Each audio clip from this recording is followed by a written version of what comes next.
Good morning, everyone. Welcome to the Planning Committee. Can we have nominations for Chair, please? Yes, thank you. I'd like to nominate Councillor Tim Ball. Thank you. I'll hand over to Councillor Tim Ball. Thank you. I'm Councillor Tim Ball. I'm Chair of the Planning Committee. It's not the first time I've done this. I've done this many times in the last 30 years, so it's not new to chairing meetings whatsoever. Can I now ask officers on the top table to introduce themselves, please? Good morning. I'm Karina Haskins from Democratic Services. I'm Sarah James. I'm the Deputy Head of Development Management in the Planning Service. Hello, I'm Simon Elias in the Council's legal team. Thank you. Can I please remind councillors and members of the public to switch their phones or other devices to silent, please? This meeting is being filmed and a recording will be available on the council website. Anybody speaking does not wish to be filmed should make themselves known to the camera operator. Can I now have confirmation of Vice Chair, please? Councillor Warren? Yeah, I'd like to nominate Paul Crossley. A seconder? Okay, is that carried? Thank you. Emergency evacuation procedure, please. Thank you, Chair. If the continuous alarm sounds, you must evacuate the building by one of the designated exits and proceed to the named assembly point. The designated exits are signposted, so from this room you use the main door and the main exit of the building, and the assembly point is in the orange grove on the green outside Brown's restaurant. Okay, apologies for absence of substitutions, please. Apologies from Councillor Deborah Collins, and Councillor Ruth Malloy is substituting. Declarations of interest, apart from Councillor Warren and Councillor Crossley, who will withdraw on the Bath Rugby items. Is there any ever at all? No, thank you. Urgent business agreed by the Chair. There is none. Item 7, items to the public and questions, statements and questions. Yeah. So just the procedure for public speaking. Speakers will be called to speak immediately after the case officer has made their presentation about the application. And the order of speakers and time allowed for speaking will be as follows. So if there's any Parish Town Council representatives, they go first and will be allowed 3 minutes. Then it's objectors who will be allowed 3 minutes in total. Supporters will be allowed 3 minutes in total. And if there's more than one objector or supporter of an application, they must share the 3 minutes to each side. So also, following that, ward councillors not on the committee who have indicated they wish to speak will be allowed to speak for a maximum of 5 minutes. And just to clarify, on the 3 Bath Rec applications, members of the public will be called to speak after the first presentation, and the time of the 3 applications will be combined, so objectors will get 9 minutes at that point, supporters 9 minutes, and the ward councillor up to 15 minutes. The speeches will be timed by the traffic lights. You can see in front of me at the start the light will be green and it will turn amber when there's 1 minute left. When the light turns red, speakers are asked to conclude their remarks. Thank you. Minutes of the meeting the 7th of May. Circulated. Can I see the correct record?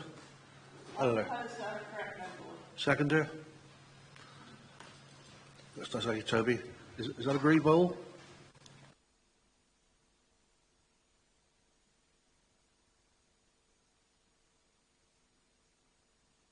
And my microphone turned itself off. Site business applications list. Can I invite the case officer, Isabel Dione, to present the report, please? Thank you, Chair. So yes, this application was deferred at the last committee for a site visit which took place on the 19th of May. It's for the temporary installation of ground-mounted solar, so a solar farm and battery storage at parcel 2882 in Poulton in the ward of Midsummer Norton. A few additional comments and documents have been received since the publication of the update report, so apologies. I'm about to do a verbal update which includes a few things within it. So the first is that 2 new objection submissions have been received. I believe that these have been sent directly to members and they are on the public file. In light of these, there is an update to the officer report, specifically the paragraph on page 24, which is on the screen, as it is at the moment in the report, which sets out that the site is located within Area 3B in the Landscape Sensitivity Assessment for Renewable Energy commissioned by Bain. So I've put the paragraph on the screen now, but it is in your reports. This is a map. You actually can't see it very well because it's quite light in here, but this is an extract from the Landscape Sensitivity Assessment, which shows the map for landscape potential for solar developments, which are in Band D. So Band D solar developments are of between 15 and 30 hectares. The application is for, I think it's 15.6 off the top of my head. The grey areas across the district essentially show the areas of low potential, and as you can see, quite a lot of the district is covered by grey. This colour here is a purple colour, and that shows slightly more potential for solar. So the site is down here and is actually in Area 7C, not Area 3B, which is just adjacent to it. The planning application has been assessed on the basis of the development being in an area of low potential. As you can see, 7C and 3B are both grey, they are both the same.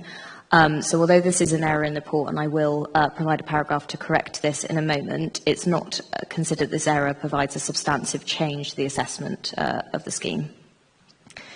So I will read this out for clarity, but the wording of the report is therefore corrected to that on the screen, which says, the policies map illustrates the geographically assessed landscape potential for renewable energy development within the district. A landscape-led approach based on the Landscape Sensitivity Assessment, LSA, for renewable energy is set out by the Council. The proposed development is a Band D solar development which covers 15 to 30 hectares. The application site is located within Area 7C, Peasdown St John Ridge, which has low potential for Band C solar development, 10 to 15 hectares, and low potential for Band D solar development. The proposals are a Band D proposal. The LSA clarifies that the maps within it should always be used alongside the assessment information and the guidance prepared. The results are based on a strategic assessment of landscape potential. As such, the information shown does not replace the need for full technical assessments for individual sites as part of the planning process.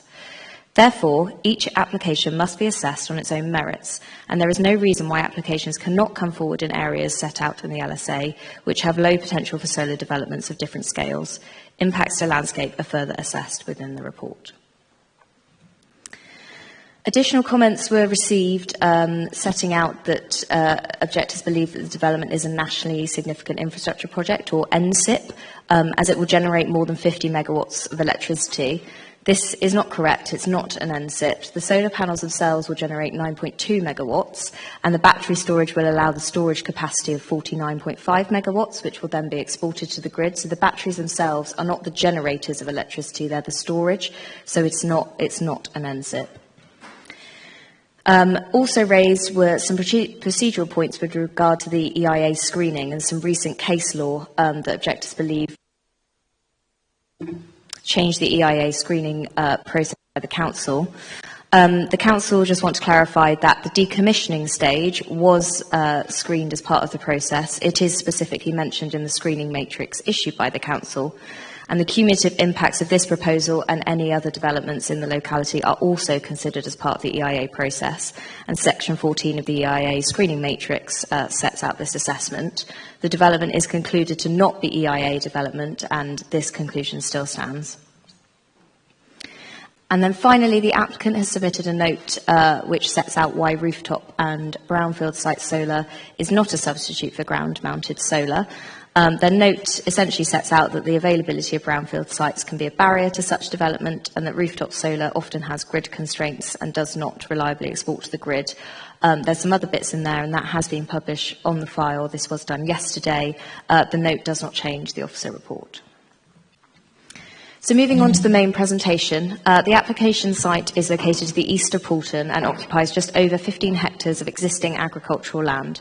It's outlined in red on the screen, and you can see that most of the site is located to the south of Water Lane, but there is a small section at the top to the north, which is for the point of connection mast, which allows for the exportation of electricity to the grid.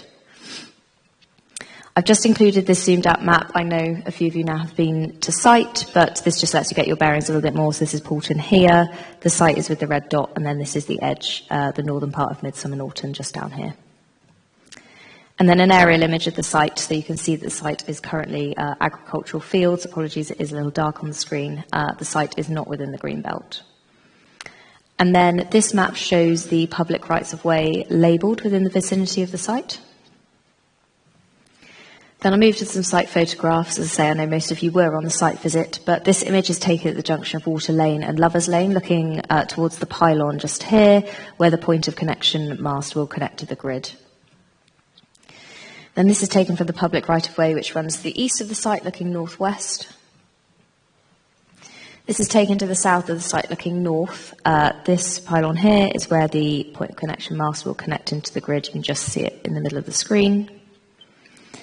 And this is looking into the site from Munger Lane. So for those on the site visit, we paused here and we looked into this field. This is one of the fields that will have solar panels within it. And then this is taken on Clandown Road, looking into the westernmost field of the development. So this just here, you can just about see it, is the edge of Poulton. And then again, apologies, it's not very clear on the screen, but the extent of the site approximately runs where this red line is. Field B is within here, and field N is this one here. There is a field gate there. So this one again is taken from the LVIA, so this is the view from Broadway Lane looking west. Water Lane is just over here, and then these two fields on the edge will have panels within them. Then I've had some views sent in from the applicant since the previous committee. These are all on the file, so hopefully you've had a chance to have a look at them. But they essentially show the same viewpoints on the LVIA, but they superimpose the solar panels into the development so that you can kind of see what effect the development will have once it's in situ. So this is the longer range view from Clandown looking west. I've marked the approximate ascent of the site by this red line here, and the solar panels are in the bottom screen. They are imposed into the fields, and it essentially shows that you can't particularly discern that the solar panels are visible from this particular viewpoint. This is the view looking across the site, so it's the view from public right-of-way CL 1654 looking northeast. So the site is existing as the top image, and then in the middle you've got the site after the first year, so you can just see the solar panels in the middle here just above the hedge line. And then the image at the bottom is just a slightly more zoomed in version of the site after the 15th year. So you can see that the hedge, or hopefully you can see that the hedge has slightly grown up to obscure the panels further from this view. This is viewpoint 9. So this is the view that will experience major adverse effects in year 1, which is shown in the middle. So you can see that pretty much the entirety of this field is covered from solar panels. So this is the view from the public right-of-way CL 1621. Looking south.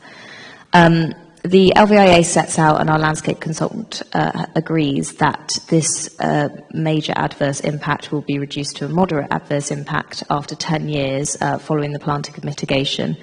And at the bottom of the screen you can see that the hedgerow has grown up slightly to provide a bit more obscurity of the panels.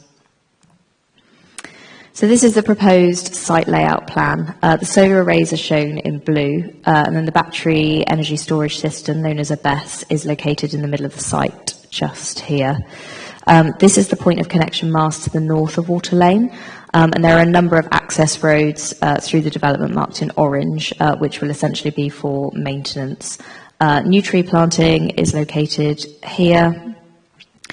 And a new pond is also proposed. You can see that here with some more tree planting around it. And the majority of the hedgerows will be retained as existing. So members who went on the site visit will have seen there were obviously quite a lot of hedgerows separating the different fields. There will be some translocation of hedgerows around the new access. So you can see there's one just here. And an additional one here on the Munger Lane junction, but these will be translocated. Then this is an elevation floor plan of the BESS. I'll show sort of an image in a moment like I did last time, but there'll be 36 of these steel structures, which essentially look like shipping containers. They'll be surrounded by a 4-metre high acoustic fence as set out in the report, and the solar inverter and battery inverter cabins also look like this. So this is just an example of a typical battery energy storage container and inverter cabin. Then some elevations of the PV panels themselves, which are fairly typical in appearance. The angle means that at the highest point they will sit around 3.5 metres from the ground. And then this is an elevation of the point of connection mast, which is located in that northern field. I was asked on the site visit to include the distances that the connection mast was from the existing pylon, so I've put these on the screen. So you can see at the bottom it's about 17.6 metres from the base of the pylon, and then obviously as the pylon tapers that increases to about 21.2 at the top. So that's the mast itself. There is obviously the surrounding enclosure, which you can see just here sort of in the middle, so I guess that's around sort of 9 to 10 metres away. This is a typical arrangement of some of the proposed fencing, which will take the form of deer fencing. There's an example on the screen. And then this is one of the elevations of one of the double gates. And the elevations of the proposed acoustic fence. So full details of the specification, finish and materials are secured by way of condition. And then I've included the ecological parameters plan, which show that a 5-metre buffer is retained around all hedges on the site to ensure that they are sufficiently protected during construction and operation, and can continue to be used for commuting and foraging corridors for bats. And then this is just an example of one of the translocated hedgerows at the Water Lane access. So there's also a translocation at the Munger Lane access. But as you can see, the hedge has sort of been pushed back to allow for sufficient visibility coming into and out of the site. And our ecologist and landscape consultants have reviewed this and are happy with the translocation plans. So provide an application summary. There were 10 objection comments. 2 further comments have obviously been received, as I set out at the start of the presentation, and 2 support comments. There are no objections from any internal consultees or the Environment Agency or Natural England. There is an objection from Midsummer Norton Town Council, and Porton are supportive in principle with comments. The development will provide a significant contribution to the Council's energy targets as set out in the report, and the battery storage will allow for energy exploitation to be more consistent to the grid. There are significant biodiversity net gains proposed as set out on the screen, and this includes quite a lot of new tree planting. And the scheme will create a number of jobs during construction within the energy sector and then through ongoing maintenance. So the officer recommendation is to permit, subject to the conditions listed in the committee report. Thank you, Chair. Thank you. Can I now call Richard Slater and Dean Keynes, local residents, to speak, please?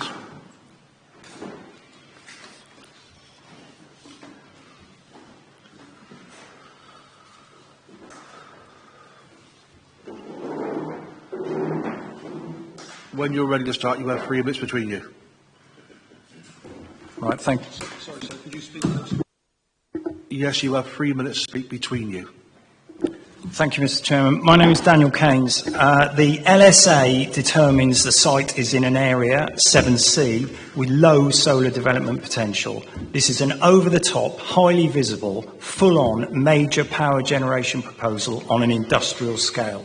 The planning officer justifies recommendation by relying on the LVA, a report commissioned by the applicant and therefore not independent, rather than Bath and North East Somerset's own LSA. The POC substation and BESS, with associated roadways and car park, make the scheme manifestly different to other solar farms approved in the locality. These items cannot be classed as merely ancillary to the solar panels. They are the elephant in the room. The sheer size of the BESS is staggering, comprising 49, not 36, that's wrong, they're 36 batteries plus inverters and transformers, 49 steel containers, all requiring hard standing and over 2,000 square metres in total. The details submitted are completely deficient, with only the most basic undimensioned plan provided, showing black outlines on a white background. The substation is 2,200 square metres, 70 metres long and 6 metres high. It will require heavy-duty electrical plant and machinery and we'll need foundations to support the equipment. Its size is akin to the type found next to factories, railways and data centres, not, I submit, a location with low potential for solar power. Chair Committee, thank you. Those of you that attended the site visit, you will all know that the POC mask is on the Peasdown Ridge, as highlighted earlier, and it will have a significant impact and be highly visible within a sensitive landscape and against the LSA policy. And it will require a huge amount of excavation of an area approximately twice the size of 2 tennis courts on a prominent hillside. The previous application in this field was turned down. PACE have tried to show a before and after photograph of the POC, however they put it on the wrong pylon. So that should really be not looked at. None show the view of the POC mask in its correct place. The Planning Officer's report does acknowledge that the proposed development will have an impact on the existing landscape and introduce urban infrastructure. Please, I urge you all to stand back and take a look. The reports provided by the applicant are biased and in places lack the essential detail, and I ask that you consider the photographs that I sent you all yesterday and your decisions based on pragmatic common sense, evidence and the LSA policy. I hope you have the foresight to look a little way into the future and the resulting change from a rural agricultural area into a commercial and industrial one. Thank you both.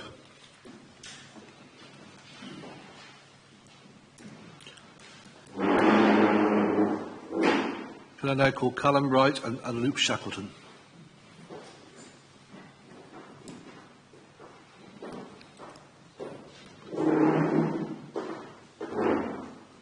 You have 3 minutes between you when you start. Thank you, Chair. Good afternoon. I'm Luke Shackleton, Development Manager at PACE.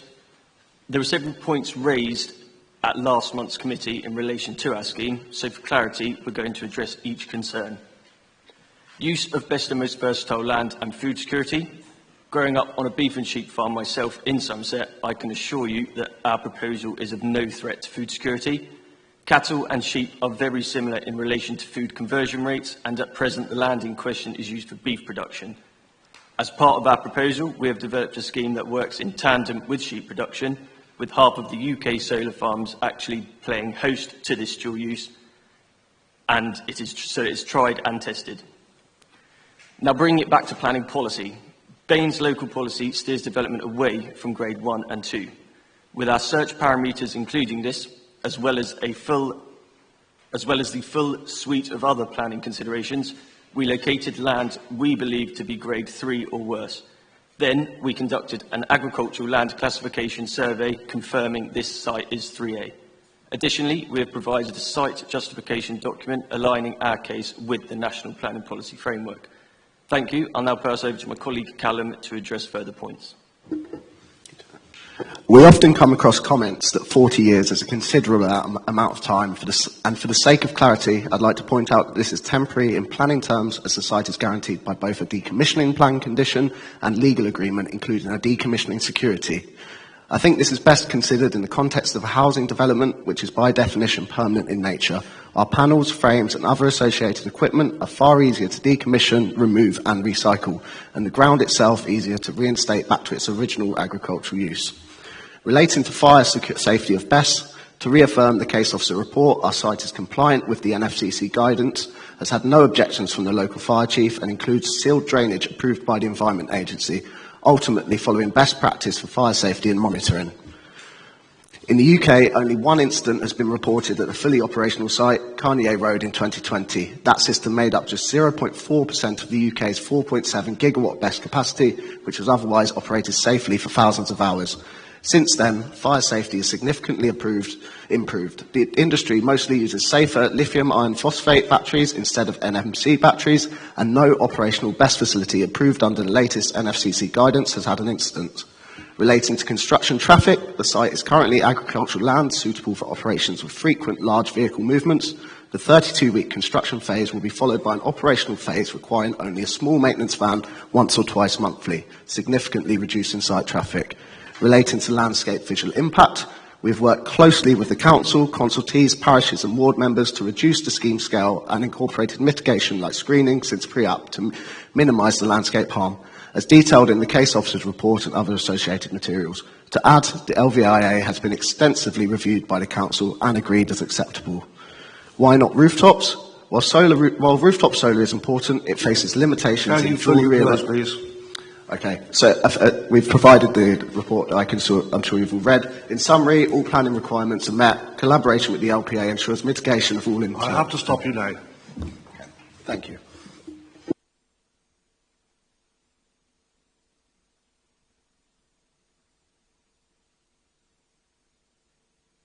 Just to clarify, I will allow a couple of seconds longer if people are coming towards an end, but clearly that wasn't coming towards an end. Can I now call Councillor Liz Hardman, adjacent ward councillor, and also the chair at Porton Parish Council. Liz, you have 5 minutes from the time you start. Thank you. Chair and members of the Planning Committee, this is my 4th time in front of you in recent weeks, so I don't feel I need to introduce myself, and thank you for your introduction, Councillor Ball. I don't need to be introduced to you either. This statement is also from my fellow ward councillor, Grant Johnson, and I'm also speaking as Chair of Porton Parish Council Planning Committee. We are in favour of this planning application. Why? We believe it will not have a major impact on our Porton area. The location is ideal, in between 2 areas of higher land. The area is reasonably well screened at the moment by hedgerows.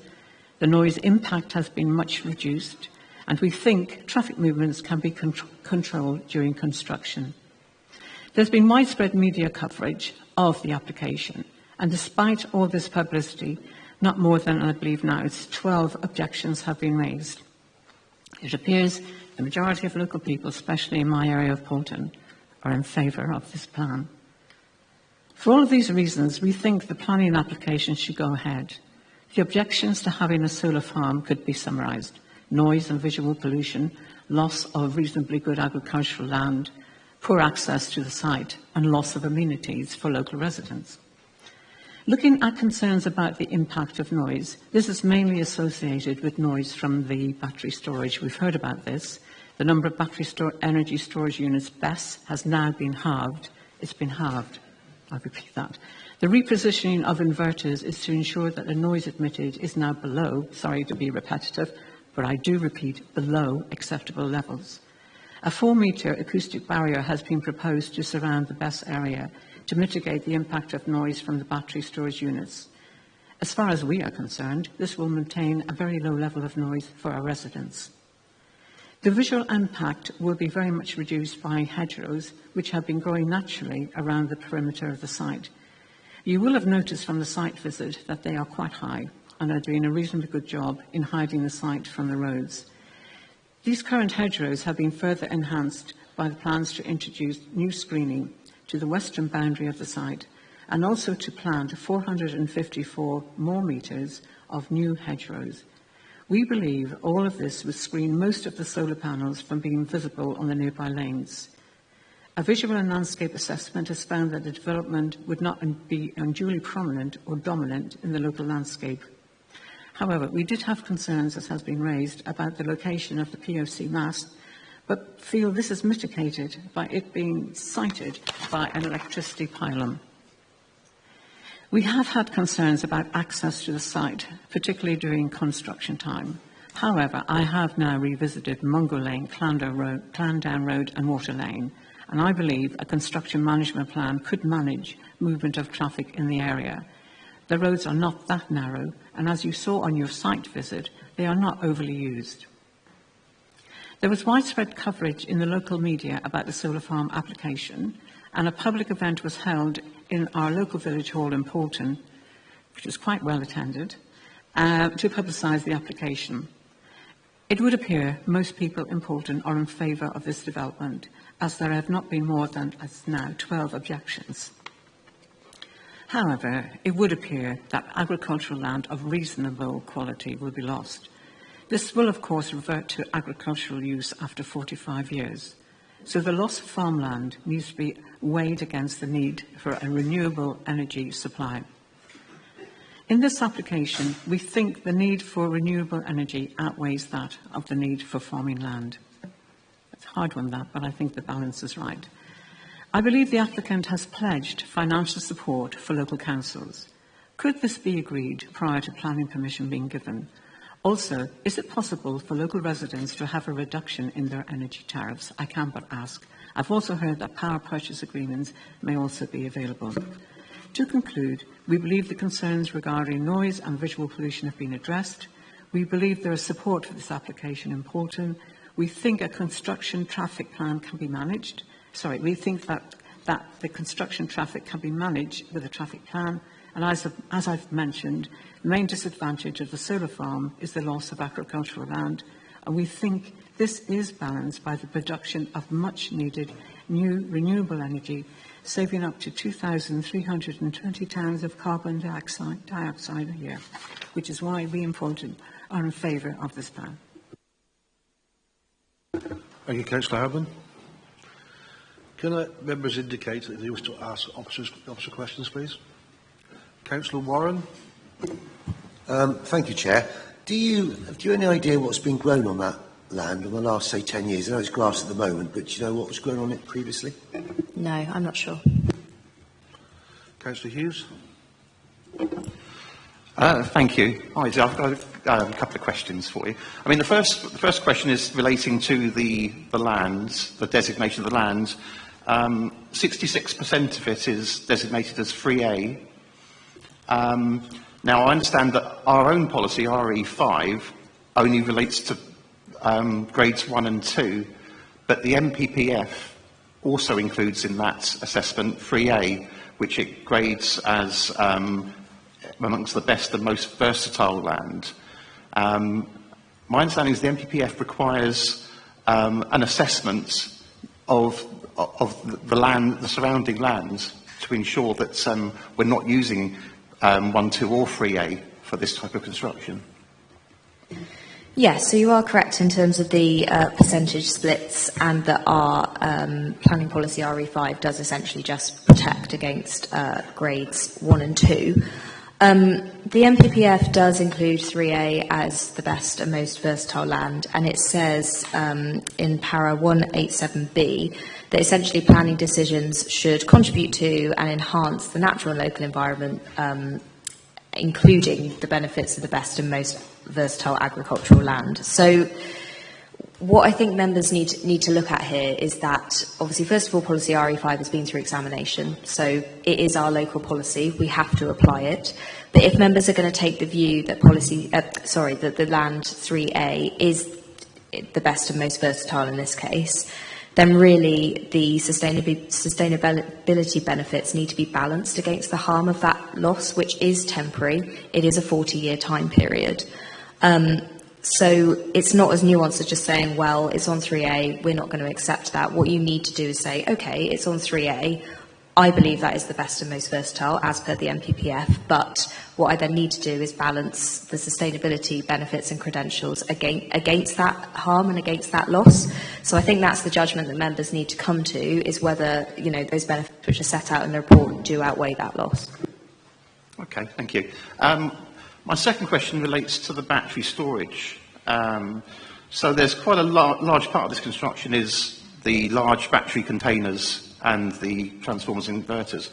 My understanding is the NFCC recommend a 6-metre spacing between containers to reduce the risk during a fire of it moving between containers. Am I right in saying that these are only 3 metres apart? I'm actually not sure on the measurements off the top of my head, I'm afraid, but there is a document which has been submitted by the applicant which essentially sets out fire safety measures. I've included a few of them here where they are setting out that there'll be obviously a fire safety management plan which they're required to do. And this sets out the use of lithium iron phosphate battery chemistry, which is recognised for its thermal stability and reduced fire risk. The battery energy storage system equipment will be monitored 24/7, and an emergency response plan is being prepared in collaboration with the Avon Fire and Rescue. There is a condition on in the report at the moment which essentially requires the submission of details that the water has been connected as per the plans. But I think if members were concerned, that condition could be amended to essentially require the submission of the emergency response plan and fire safety management plan once it's been agreed with the Avon Fire Service. So, sorry, kind of going away from your question a little bit, I'm not sure on the distance, but the applicant has provided quite a lot more information with regard to fire safety. Okay. May I ask one final question, Chair? One final question, please. Thank you. So the POC mast, this 35-metre high mast, why have they chosen this method of connecting into the grid rather than the preferred method of underground cables? And why is the, sorry, and could you just clarify that then on the montage pictures, the viewpoint 7 for year 1, it shows the POC mast in completely the wrong position?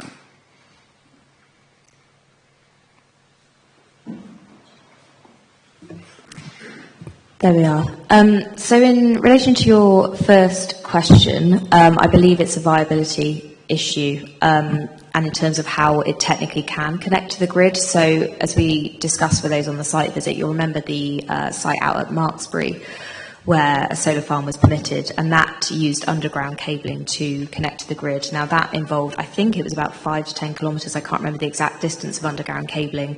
That obviously had to go through roads, or has to go through roads, I'm not sure if it's connected yet, fields, etc., which obviously does come with significant cost and upheaval. So the applicant has kind of done a site selection and looked at sites within sort of a kilometre radius of this viable point of connection, to find sites which may be suitable. So this site is, you know, it's got a willing landowner, it's available at the moment, and it will provide that mast point of connection. So my view is that it's a viability issue and a technical concern, but I'm not an expert, so I'm not 100% sure. In terms of this image, I'm actually not sure if that is in the wrong place or not. I would have to go back and double check. Really, I included this image to show the impact of the solar PV panels within the field. Obviously, we have said in the report that the point of connection mast is going to cause an impact. It is a 35-metre high structure up on the ridge, but in the context of it being next to the 36-metre high pylon, which is already there, it's not considered that that level of harm would be so significant as to warrant a refusal. But obviously, if members wanted to come to an alternative view, that's their prerogative. Thank you. I would just point out that's probably about over 100, 200 metres away from where it actually will be. It will actually be located much higher on the ridge of the hill than where it's shown on that picture. Thank you. Okay, I've been lenient now, Councillor Hughes. Councillor Gawley. Yes, I have, I think, 3 questions, if that's okay. One is you referred to the view from one of the public rights of way as having a major impact, which will then move to a moderate impact over a period of 15 years. And I'm just wondering if you could define what that means. So that's one question. Secondly, this question about the number of shipping container type things, how much of the area is that going to cover? And thirdly, if the land is going to be used for sheep farming, then what's the agricultural loss? Thank you. So I've just popped it back up on the screen, and again, apologies, it is a bit dark. But essentially, in landscape visual impact assessments, levels of harm are classed as major adverse, moderate adverse, or no impact, negligible, etc. So the LVIA itself does set out that this view in the middle here, which is after year 1, so essentially the first year the development is there, would be a major adverse impact on that view. That's because at the moment, obviously, you can see in the top image, it's an empty field. It's obviously clearly visible from that footpath, and that would be a fairly significant change in that landscape. The bottom image, which again you can't see it particularly well on here, apologies, there is additional sort of bolstering hedgerow planting, and the hedgerow will be allowed to grow naturally. There is a landscape ecological management plan condition which will ensure that we can allow this growth. So the growth of that hedgerow will provide additional screening from that viewpoint, and it's then considered that that will essentially downgrade that level of harm to moderate. So there still will be an adverse impact, and officers are absolutely not shying away from that fact. And that does have to be balanced, you know, in the round as against the development plan as a whole with the benefits of the scheme, which is the conclusion that officers have come to. If the committee wanted to conclude a different way, they would be within their right to do so. In terms of the number of shipping containers, yes, it's 36 for the BESS, and then I believe it's a further 9 for the other containers. So 49 in total, not another 9. And that does cover an area of, I think, around 2 hectares within the development, but I don't have those exact numbers in front of me. Apologies. Councillor Jackson.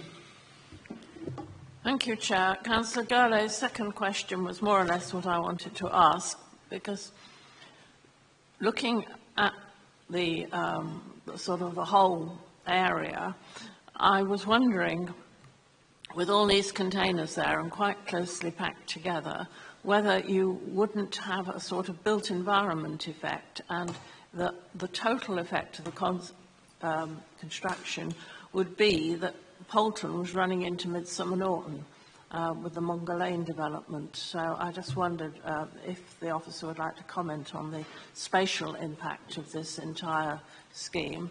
And secondly, it's not perhaps the developer's problem, but it's certainly the problem of local residents, the speed at which vehicles come down Clandown Lane. And I confess the person giving me a lift has sometimes erred in that respect. Are there any highways plans for reducing the speed as the vehicles come through these lanes? And of course there are no pavements. Thank you, Councillor Jackson. I'll pass over to Dan in a moment for your second question. But in terms of the first question, I've popped up the kind of zoomed out OS map on the screen, which I think is useful. So the site is kind of broadly in these fields here. Yes, it obviously will result in built form being contained within these fields, which will spread towards, to the east of Poulton and towards Midsummer Norton.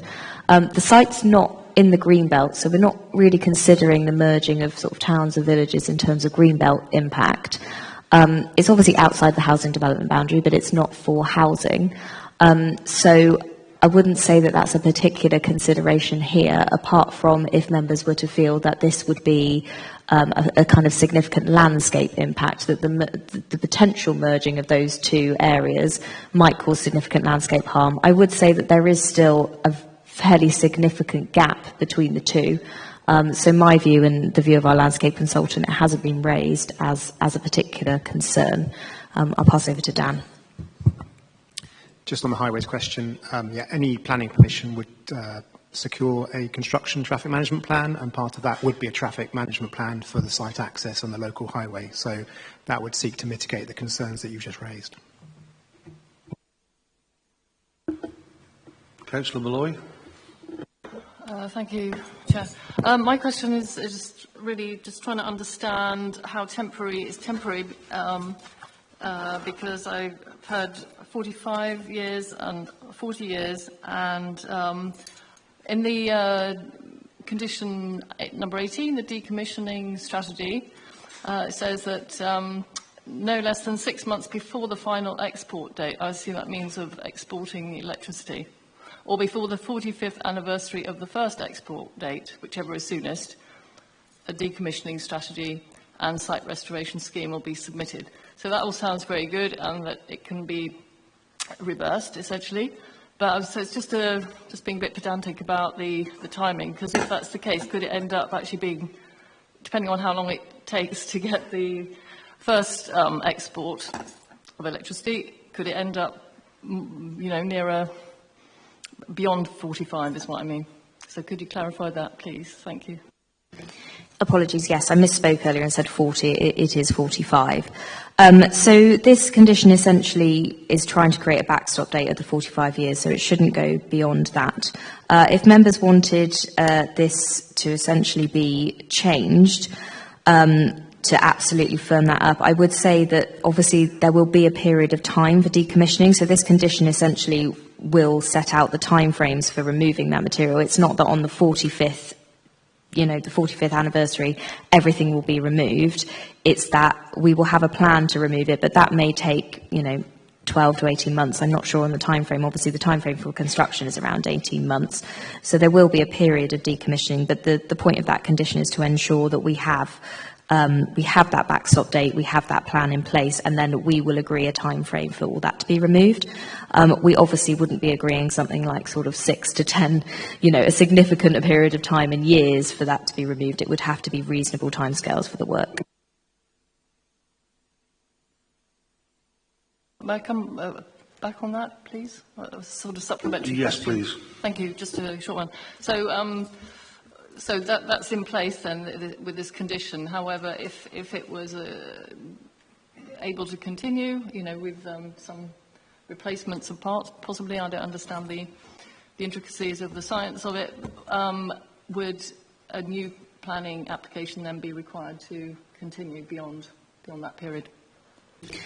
I mean, they could provide, submit a Section 73 application to amend the wording of that condition, potentially, or it would have to be a new planning application. So there would likely be a mechanism that they could apply to extend it, but that would have to come to the council. They couldn't just leave it there beyond the 45 years, because then they'd be in breach of this condition.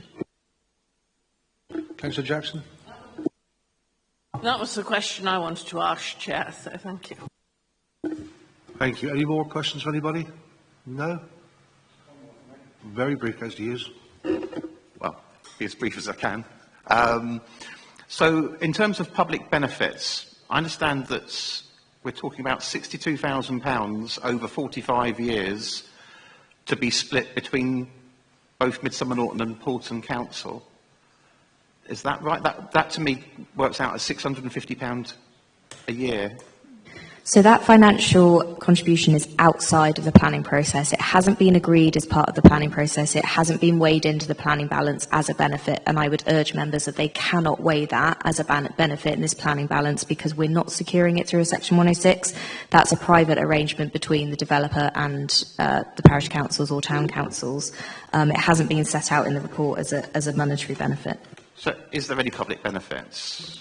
Yes, they are set out in the conclusion of the report. Obviously, the significant public benefit in terms of the renewable energy, the job creation, etc. That is all weighed in the planning balance of the report. Members obviously need to decide what weight they want to give that. I would say that the NPPF and government energy statements do set out that we should be giving significant weights to the production of renewable energy. Okay, that be the end of questions. Can I ask Councillor Hughes, as local ward councillor, open to debate, please? Thank you.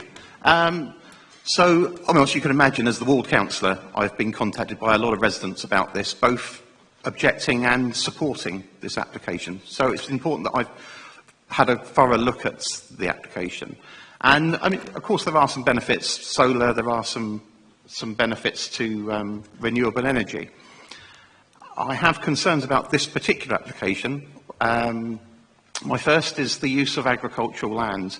The NPPF is quite clear that grades 1, 2 and 3A should be protected from developments and used for agriculture.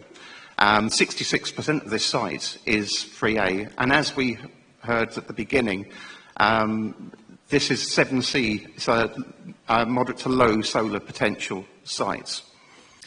The next issue is the POC mask, which is using the cheapest option to connect into the grid by putting up a 35-metre mast and daisy chaining cables across into an existing mast. It might be the cheapest, but it's certainly not the preferred. It's quite a visual impact that we don't particularly want on the top of our hills locally. again, with the visual impacts, the fact that the mitigation that's going to be put in place will take at least 10 years to mature. So out of the 45 years, the first 10 years will be trying to put in the mitigation to control the impacts of it visually.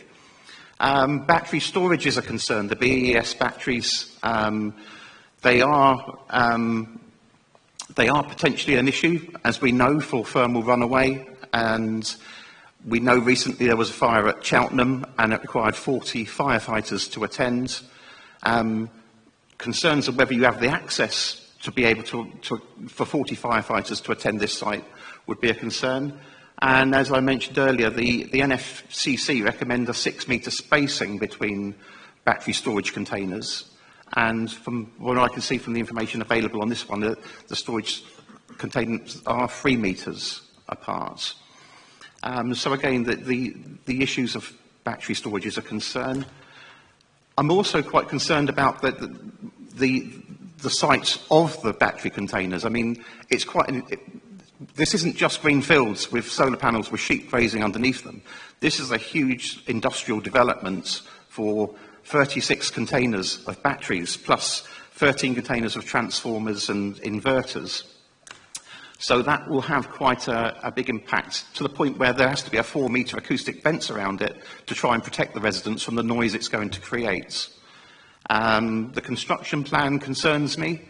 There is a one-way system proposed to control the movement of construction vehicles, but these are single-lane tracks, and although the construction vehicles may be limited to a one-way system, the residents using the tracks certainly aren't, and there will be issues with traffic movements during the 8-month construction period of the site. Finally, I would just say that I failed to establish any real public benefits for Midsummer Norton or Poulton. I can certainly see benefits for PACE. I mean, we know how much energy costs. We know that energy generation is a very viable way of making money these days. And I can certainly understand the farmer wanting to secure a 45-year agreement for his land. But I can see no real benefits for my residents in this development. There's no system whereby they will benefit from either energy costs or any type. We established that there is no real financial benefits being offered. So all in all, I'm on board with the idea of solar, but I think this is totally the wrong place. We did establish in the local plan reviews other sites in Midsummer Norton and Peasdown St John that were suitable on lower grade agricultural land, and I think they would be far more suitable than this one, so I will not be supporting the application. Thank you. Councillor Horsell. Thank you, Chair. So I'm taking the opposite view to Councillor Hughes, and obviously Councillor Hughes is, perfectly right to be concerned about his residents who he represents in Midsummer North. But I think we need to look at this more strategically, district-wide. We do have targets to reach net zero, and this is obviously being pushed forward by the government and the NPPF. Now, any infrastructure project like this is going to obviously have a significant impact in terms of its visual effect. Infrastructure, unfortunately, is very utilitarian. But I do feel that the applicants have done their utmost in making the scheme effective and viable to ensure that they have put in adequate mitigation. I know it will take some while for the hedgerows to develop, but I think from the wider perspective, we need to focus on the fact that this is going to make a significant contribution to sustainable energy, secure energy production, and I'm quite satisfied that we've got suitable conditions and documents have been submitted in respect of the traffic management. Safety, I don't think the committee should really bother itself about that. We're not the experts. We're not responsible for how the site is built out and whether it's in compliance with other regulations that aren't covered by the Planning Act. So in terms of, yes, there will be some moderate adverse impact, but as the officer has said in her report, it's about striking the balance, about the public benefits. And I do feel that in terms of biodiversity net gain, the employment opportunities, and of course, again, as I said, about the energy production, the harm is outweighed, and it would be in the public benefit to allow this scheme to go ahead. So I will be supporting it, and maybe I'll put forward a motion when I've had some more comments.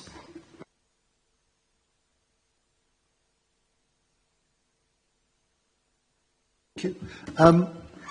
Yes, I'd like to adopt all Councillor Household's comments, and I'm fully in support of the scheme. However, I do have one concern about solar farms, and that is not all of them make good agricultural use, though I'm pleased to see that that's the applicant's current intention. So I've discussed with the planning officer a possible addition to the landscape ecological management plan, which would require details of agricultural or horticultural land uses, such as animal grazing, which will take place alongside the solar farm operation to make best use of the land. So what I'd like to move is that we delegate the permit to include a condition along those lines, subject to any points that the applicant may want to make. It would also give an opportunity to consider whether the additional condition about fire emergency plans would be a useful additional suite of conditions, but I think we can leave that to the planning officer to decide.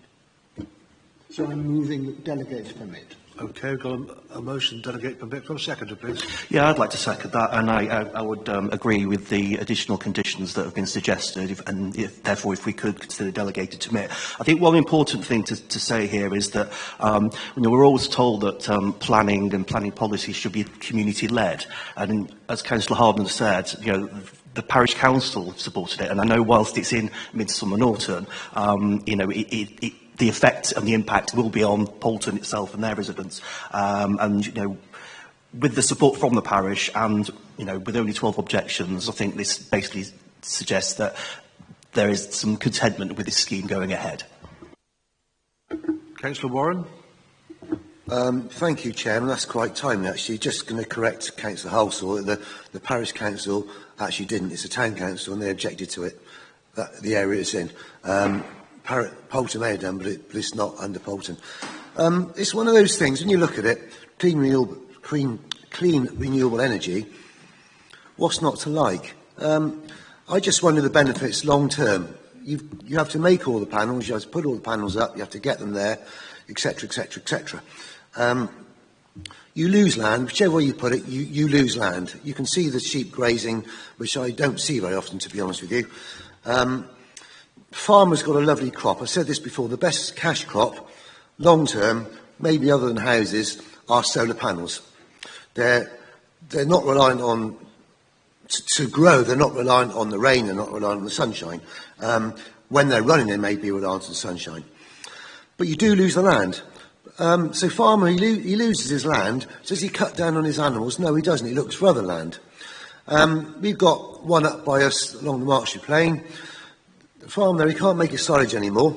Again, it was not great ground, apparently. He used to grow corn on it. He then had great crops of silage, so it was actually produced a lot, and it was good ground. He now has to go to Nailsea to get his silage. So by the time you've got all the carbon, running the tractors to Nailsea and back, all the traffic you've got on the roads, because the car does 50 miles an hour, the tractor does 20 miles an hour, and by the time you take all this into account, how much is there left? How much benefit? And it's temporary. 45 years, that's pretty permanent, actually. And you say it's not like a few solar panels. By the time you've got all the buildings, and they call them buildings with it, they're actually there, and they're there for 45 years minimum. Then you have to get rid of all this. So what does it cost in carbon, for instance, let alone money, just to, I don't know, melt all this down, recycle it, whatever you do? It's a lot. I think if we're serious, we should be looking at windmills. One windmill in the right place creates the same amount of energy as 200 acres. That's 200 acres of solar panels.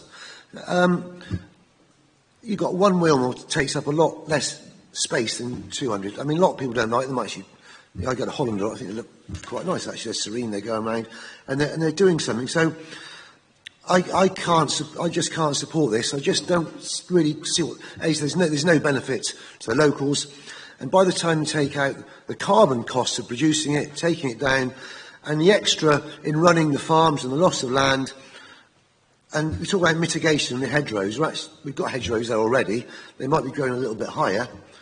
Is that mitigation? Not really. You're building almost a metal town there between Midsomer North and Radstock. So I can't support this, and if the motion does fall, I'll then move another motion to overturn the recommendation. Councillor Gawley. Well, it's normally Councillor Jackson who has classical references, but I'll go on where sheep may safely graze. I think that we don't lose the land to agriculture. There are opportunities for that. We also have to look at what we have in front of us. We don't have an application for a windmill farm. We have an application for a solar farm, which the landowner has agreed there is access easily and in the most cheap way possible, therefore making it more viable to the pylons. I noticed in the photograph where there was the POC mast, there's 5 or 6 other pylons and telegraph poles in the area, so it's not like it's a blank canvas. So I think that we do need solar farms, and we need to move away from diesel, gas, electric, and towards renewable energy. And I think this is the application we have in front of us, and I would be really happy to support my colleagues in agreeing to it. Councillor Jackson. Yeah, thank you. Well, we go alphabetically, don't we? That's why I'm following Councillor Gurley, who's identified some of the problems. The site visit was invaluable. We walked across a field, and I can't see terribly well, so I got my eyes on the ground most of the time. It would appear to have been most heavily grazed, judging by the number of cowpacks there were that we had to avoid. And I was wondering if there is any, in a delegate to permit resolution, whether you can build in a condition about continuing agricultural usage of the land as well as having a solar farm. In other words, a sort of hybrid. Because what concerns me is that, you know, the sheep won't appear. I mean, the sheep will not safely graze, they won't graze at all. So whether we can maintain that matter, but I really am concerned about the merging of Poulton and Midsomer North, which of course under the housing, changing housing legislation might happen anyway. But still, those are beautiful views across the countryside from the gates in the hedgerows, and I'm most reluctant to see them despoilt. Councillor Malloy. Thank you. No, in principle, I'm supportive, but I would also support Councillor Simon's suggestion, thinking about the welfare of the sheep who will be grazing there if this passes. To have, yeah, just to make sure. Also, if there are any concerns that there will be, because I don't actually know how they're managed, if they're left out to sleep in the fields under the solar panels at night, or if they're brought in every evening. But I don't know those details. That's something I should have asked the case officer, perhaps. But anyway, yeah. So I'm concerned. Yeah, I would be very happy to support that addition, so that we know that the any livestock is you know, well cared for. Thank you. Councillor Hughes, as you'll award, Councillor, I'll let you come back again. Thank you. I just wanted to speak in opposition to the proposal. I mean, first of all, the obvious is that this is going against the NPPF, which we should be taking into consideration. It's also going against our own landscape sensitivity assessment of renewable energy development. So we're going against our policy, we're going against national policy. Speaking as somebody that lives in a rural environment, we're quite passionate about protecting agricultural land. We know coming down the road we've got to build 29,000 houses in Baines. Inevitably that's going to go onto fields as well. We've then got to build somewhere for them to work. So we've got to build industrial sites on fields. That's all coming down the road. But in all of this, where we've got pieces of land that are grade 1, 2 and 3A, we should be protecting them from all of that development. And to go against national policy, local development policy, and the protection of good agricultural land is beyond me, so I cannot support it. Okay, if there are no further speakers, I'll call Councillor Sullivan to sum up. Thank you. I just wanted to confirm that my condition is designed to make sure that good agricultural use is made. That was the point in my discussion with the case officer. So I may have read out the wording in a confusing way, but it meets the objective that Councillor Jackson was seeking. We are trying to keep the land in use for agriculture or horticulture, and the animal welfare aspects no doubt can be discussed. I think sheep are not usually brought in my experience, so I think they'll get more shelter, but that's a matter for discussion. So I welcome the support that's been offered otherwise. Thank you. Thank you. You have a motion on the table, delegate to permit. Can I see those in favour, please?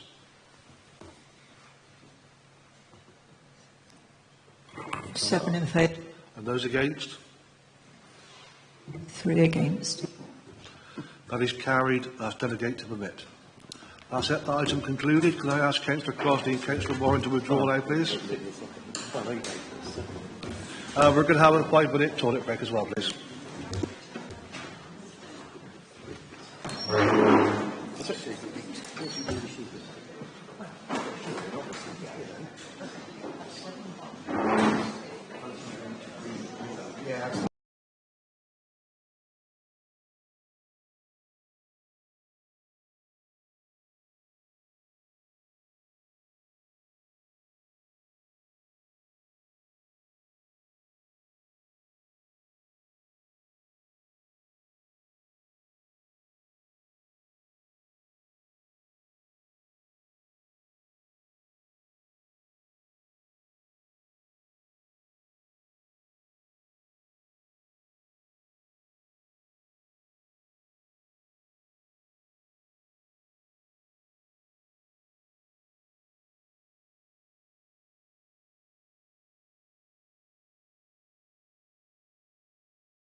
We now recommence. Can I make it clear that Councillor Paul Crossley and Councillor Tim Warren have withdrawn from the meeting because they have interests in Bath Rugby? They've both gone. Can I now invite the officer, my notes a second, Danielle Milson, to present the report, please. Thank you, Chair. So the first item on the main agenda relates to Bath Rugby Club. The application proposes the variation of Condition 1 to allow the East Stand to remain in situ until May 2027. The proposal also includes to remove Condition 2, which currently requires the East Stand to be removed over the summer months.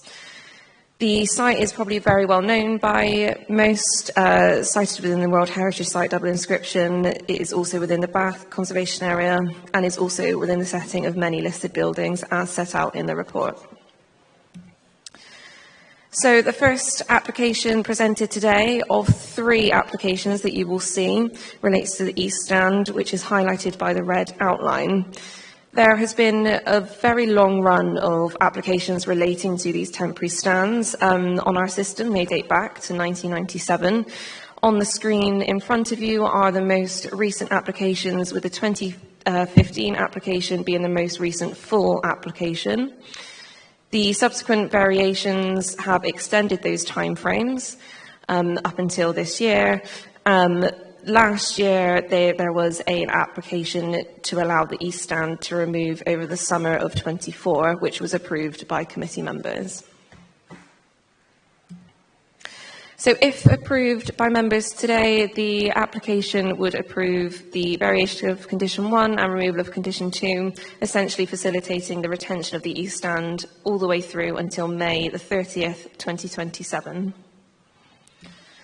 So these are the conditions which are currently imposed. So Condition 1 is the temporary consent condition, and that requires its removal May 25. The second condition is the one proposed for removal, and that requires removal no later than 3 weeks after the last home game. There is a game to be played this Friday at the stadium. So just some photos which have been kindly provided by third parties, which shows views with and without the East Stand. So the view from Grand Parade towards Bathwick Hill. On the left, that is a view without the East Stand in situ. And then on the right, you can see the East Stand through the gap. And then we've got the view towards St Mary's Church. Again, on the left, without the East Stand, and on the right with the East Stand. And then we have the view towards the Abbey from the recreation ground without the East Stand, and then quite clearly with the East Stand on the right. And then towards Beach and Cliff, where you can see the wider other stands, both with and without.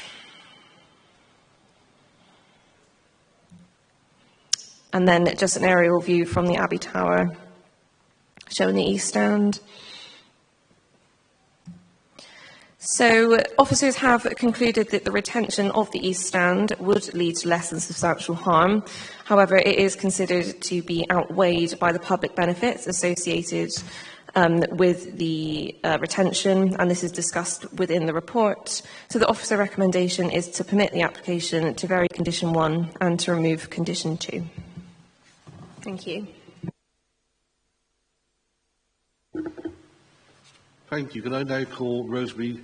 Chair, if we're going to hear representations in one block on the 3 applications, could we ask the case officer to outline what the 3 applications do, and then we can hear representations in relation to all of them? I think that's probably a good idea. Do you want to continue? Yeah. I will just show you the first. I do have other presentations, but I will just whiz through what the actual proposal is. So the second item relates to the West Stand, and that is just to vary the condition of Condition 1 to allow the West Stand to remain until May 2027. Item 3 is the same, but it relates to the North and South Stands, again, to retain them until May 2027.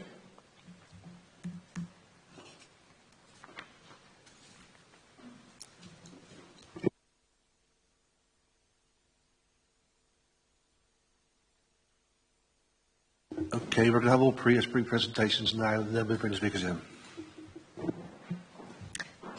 They are very brief. They cover the same issues. So item 2, as suggested, is the variation of condition 1 relating to the West Stand to remain until May 2027. Highlighted here. The planning history is again indicated on the right. Very similar planning history. Current applications in place and conditions imposed require the stands to be removed in May 2026. Officer recommendation is to permit. Lesson substantial harm is still considered to be created by the retention for an additional couple of years, but the harm is outweighed by public benefits in officer's opinion. So the recommendation is to permit and allow the variation. Item number 3 relates to the North and the South Stand for its retention until May 2027. Highlighted here and here. Again, planning history is very, very much the same, just different reference numbers. The timeframes are the same for the North and the South Stands until May 2026 currently. Officer recommendation is to permit for very similar reasons.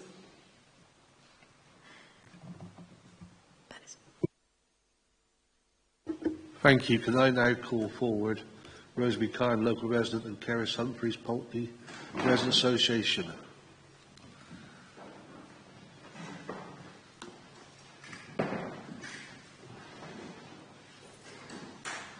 You have 9 minutes between you on all 3 applications. I'm speaking for Para. I use the correct terms company or Bath Rugby Limited for the applicant rather than the company's chosen tendentious branding of club, which doesn't equate to any legal person with status in the applications. We have many members who live close to or overlook Bath Rec. Many can't wait for the annual removal of the East Stand, and many of these objected to removal of the condition. These variation applications are the latest in a series of attempts to move the goalposts in temporary consents, the entire point of which was to ensure the structures originally sought did not undermine local plan policy SB2 covering the site. In the East Stand consent, condition 2 was designed to protect Bath's WHS conservation area and the setting of the adjacent Grade 1 listed historic building. So it's odd there's no consultation response from Baines Conservation and Heritage officers as custodians, WHS, OUV sightlines, conservation area and historic settings. But the 2016 decisions were crystal clear in relevant respects. The condition 2 at issue again in 791 was not arbitrary. It allows the temporary East Stand during rugby seasons only to enable consent in an application which was otherwise wholly unacceptable. The impact of the stand in the WHS and conservation area is beyond argument. Many years on, understandably, some in Baines have overlooked the entire basis of the condition. But the 23 scoping opinion reminds us that the SB2 includes the condition of the site when the East Stand is dismantled and removed during the summer months. Including this characteristic of the site as a part of the baseline is considered appropriate for the purposes of the assessment of likely significant effects. The Planning Committee should ask itself how it would look for it to approve a scheme, the direct consequence of which is concealing the baseline from consultees, including statutory consultees who are custodians of our heritage. Where's the statutory and policy basis for undermining the protections of SB2? On planning balance, the officer says use of the stadium contributes to the local economy through use by visitors and visitor use of surrounding facilities, then asserting the continued use would allow for the contributions to continue, whereas this would be lost should the stands require removal. This ignores that the entire point of the condition was it enabled the East Stand to be in place during the rugby season while removing the harm during the summer when there are no matches, so the cited benefits do not accrue. The applicant forgets various sports events that used to be enabled by removal of the East Stand. 3 large festivals for lacrosse, volleyball and hockey, summer amateur cricket matches for local casual teams from city centre groups like the Harrington, in recent years told they'd have to go to Glasshouse. Like many in central Bath, exclusion of their activity from this sports ground left them the choice of not playing or unsustainably driving from the centre to Combe Down. The 24 list is from Rec Trust, a third party operating a geographically and legally separate site from the stadium. It includes a number of sports activities which are normal uses of the Trust sports ground, so irrelevant to any need for extra facilities. The larger events on the list are not sports events. For these, why is it suggested the stand provides facilities?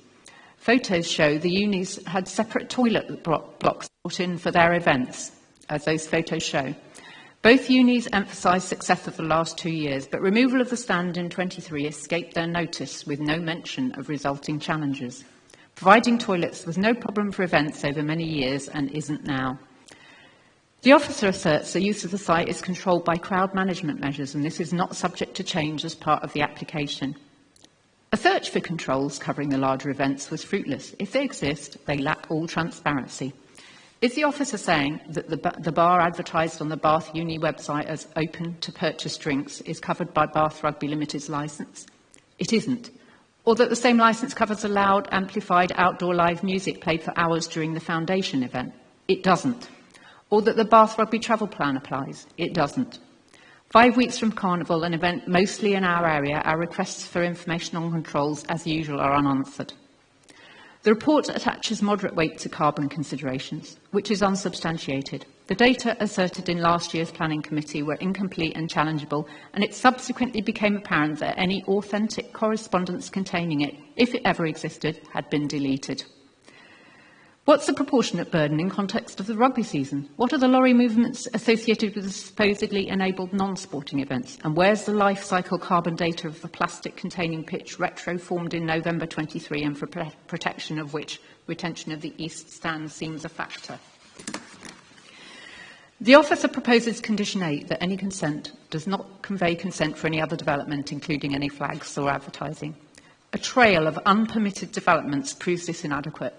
From the road across the wreck found by Baines to be unpermitted development, through the retroformed hybrid pitch apparently omitting proper drainage mode to avoid planning, to the latest enforcement finding on unpermitted adverts.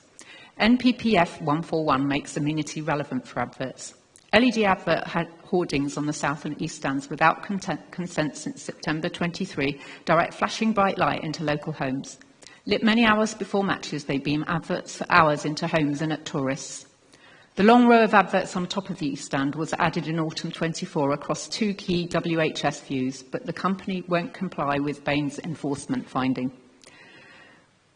Without planning applications, there's no examination of amenity or of impacts of the flashing hoardings on those with disabilities or photosensitive conditions like epilepsy, and no conditions on use. Recently in Baines, a business was refused consent for an unlit 30 by 50 centimetre sign with one logo. Another was refused where Baines considered the numerous logos inappropriate and damaging to setting and conservation area, numerous being 7 compared to 80 on top of the east stand.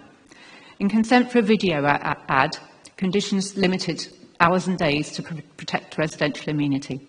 Can you justify failing to require removal or planning applications when others follow due process or are forced to comply? In summary, benefits were exaggerated. The company's contribution with or without the stand to the city has, through misunderstanding, been wrongly applied to summer.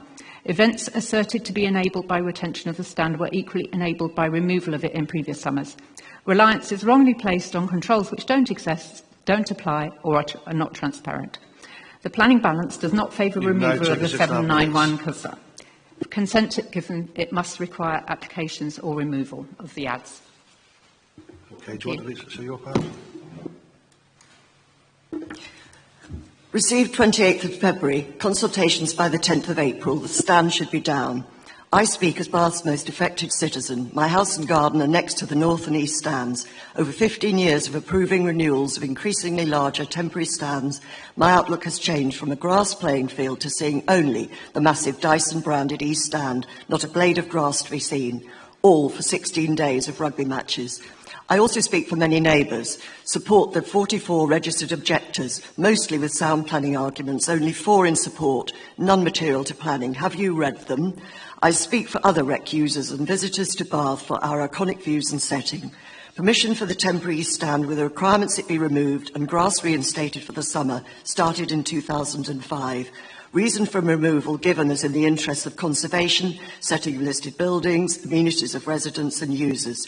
Stating retention would be inappropriate on this sensitive site, as valid as in 2005. Removal of the east stand in the summer is in the terms Bath Rugby signed up to. Saving Bath Rugby the cost, resources of removal is not material to planning. It's Bath Rugby's responsibility to provide facilities for their summer lettings, not planning. It shouldn't affect events like graduation ceremonies in July. The stand would be gone, the eyesore removed, iconic setting restored, the graduation experience enhanced for the students and their families. I hope they win on Saturday. This is not about rugby, it's about quality of life. It's not said by local residents they'd be less impacted by avoiding the stand construction activities.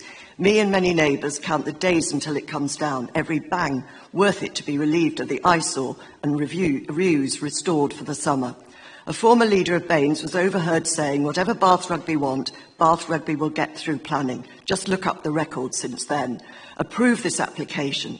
The losers are the amenity and quality of life of local residents, Bath tourists and visitors, summer users of the Rec, and the reputation of this committee. The winners are Bath Rec and Bath Rugby. Put Bath citizens and visitors before two commercial businesses. Please reject this application. Thank you. You're both dead on time. Can I now call Tim Burden, the agent, Clark MacDonald, Chief Executive of Bath Rugby, and John Flynn, Chief Executive of Bath Recreation Limited.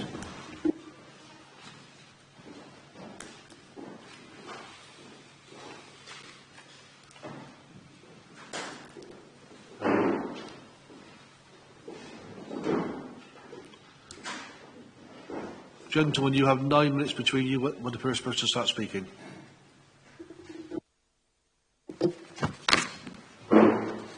Chair, members, thank you for the opportunity to address you today. Tim Burden from Turley, the planning consultant for Bath Rugby. I'm also joined by Tarquin MacDonald, Chief Executive of Bath Rugby, and John Flynn, Chief Executive of Bath Recreation Limited. I'd firstly like to thank your officers for bringing these 3 applications to committee with a recommendation for approval, following their robust consideration through the application process. You will be aware that similar applications have been considered and approved in the past. As the committee reports explain, these have been approved to allow the rugby club to continue at the Rec, whilst the application for a permanent stadium for Bath is progressed. Since those earlier decisions, we are pleased to advise committee that we hope that that application for a permanent stadium will be presented to you later this year. We have been working through a range of matters with your officers and stakeholders. Other non-planning legal considerations have also now been fully resolved. Importantly, in the last few weeks, ICOMOS, which is the advisory body of the World Heritage Committee for the implementation of the World Heritage Convention of UNESCO, has confirmed that it has no objections to the permanent proposals. This is a significant and important outcome, and one which was needed before the permanent application could be taken to this committee for your consideration. This follows on from support from both Historic England and Bath Preservation Trust in recent months. We are alive to the importance of the permanent application and the level of necessary scrutiny it requires. For that reason, rather than request a single year's extension to the current temporary arrangements, we are asking this committee for 2 years. There is a long history of legal and other statutory challenges relating to the Rec. In each case, it's entirely necessary and appropriate for that due process to be followed and completed. We are mindful of the very real possibility of an application for judicial review of any decision on the permanent stadium. That process itself can take at least a year to resolve. Similarly, the permanent application may be subject to a Secretary of State call-in. It's also necessary to consider the likely time required to commence construction of the permanent scheme, if approved, and recognising that this will be influenced by the timing of the rugby season. We therefore hope that you can see the logic of us seeking a 2-year rather than a single-year consent. Now, turning to the merits of the temporary applications themselves, for clarity, I'd like to highlight that there are no changes proposed to the existing site setup through these applications. There are no changes to the other planning conditions. The committee is being asked to approve exactly what is in situ today and what it has approved before for a further temporary 2-year period. The applications ensure that the significant economic, social and cultural contribution that the club makes to the community and to the city can continue whilst a permanent proposal for the Rec is resolved. As your officer notes, the planning practice guidance explicitly confirms that a temporary planning permission may also be appropriate to enable the temporary use of vacant land or buildings prior to any longer-term proposals coming forward, and that's called a meanwhile use. That's the case here. It therefore remains appropriate for a further temporary period to be facilitated to, using the words in the Council's previous planning conditions, allow for a permanent solution for the future of the recreation ground to be resolved. This ambition reflects the Council's own adopted development plan aspirations within Core Strategy Policy B1 and Placemaking Plan Policy SB2. Now, as well as requesting that all the stands stay in situ over the next 2 years, we're also applying for the East Stand to remain in situ over the next 2 summers. The committee approved its retention last summer, and Bath Recreation Limited have written to confirm their support for this element of the proposal. And I now pass over to John to say a few words. Thank you. First of all, I must correct what you've just heard. We were described as a commercial organisation by the previous speaker. Bath Recreation is a charity appointed by the Charity Commission, of which I'm the Chief Executive. We are responsible for not only the land but the recreation, of which we're the absolute landowner, and we are therefore the landlord to Bath and North East Somerset Council in relation to the Leisure Centre, Bath Croquet Club, Bath Rugby Foundation and of course Bath Rugby. We have wider interests in the city and beyond and operate on over 100 different sites. It is not correct to describe us as a commercial organisation in any sense of the word. To my comments to this application, we fully support the application. The 6 weeks of de-rig and re-rig of the East Stand falls in the very time period when community events take place, thus closing the car parks to the leisure centre, to the side of it and to the rear of it, and closing off access due to health and safety concerns. Last summer, with the retention of the East Stand, we were able to provide a range of activities. These included supporting the Bath Carnival, 3 sports days, the Bath Spa and Bath University graduation celebrations, which were alluded to earlier. A range of other events occurred as well, which increased the use of the rec due to the East Stand remaining in situ. These will be continued over the next 2 summers, with the intention to build upon events from last summer, including a range of children's summer camps and activities led by our partners, which will support an array of community, sports and social uses of the recreation ground. Thanks, John. As members will note, Condition 2 of the current temporary planning permission for the East Stand results in the land being clear of structures for just a few weeks a year. And even then, the land beneath it cannot be used and is actually fenced off to allow the grass to regrow. This summer and next, the East Stand is proposed to be actively used to support a range of community and club uses, bringing a range of economic and social public benefits that justify its retention, as your officers acknowledge. In agreeing its retention last summer, this committee also recognised the environmental benefits in terms of the removal of the significant construction traffic movements and noise that occurs during the construction phases of the East Stand. For this summer and next, it is considered that the public benefits of its retention outweigh the identified less than substantial harm to heritage assets, as they do for the remainder of the year. If this application is approved, the temporary planning permission for the East Stand will still expire in the summer of 2027. So drawing this together, these applications are submitted in the spirit of the overall strategy to redevelop the stadium as the permanent and long-term home for Bath Rugby Club, in accordance with the Council's own local plan. Bath Rugby seek consent for a further 2 years, whilst the matters I have highlighted are concluded.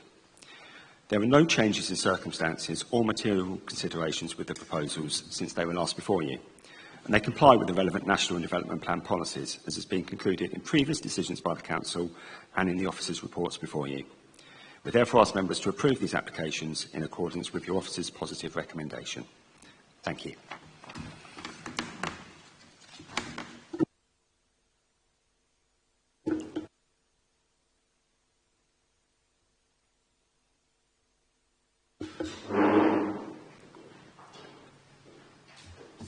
Thank you. Can I call Councillor Amanda Wrigley, Ward Councillor, please?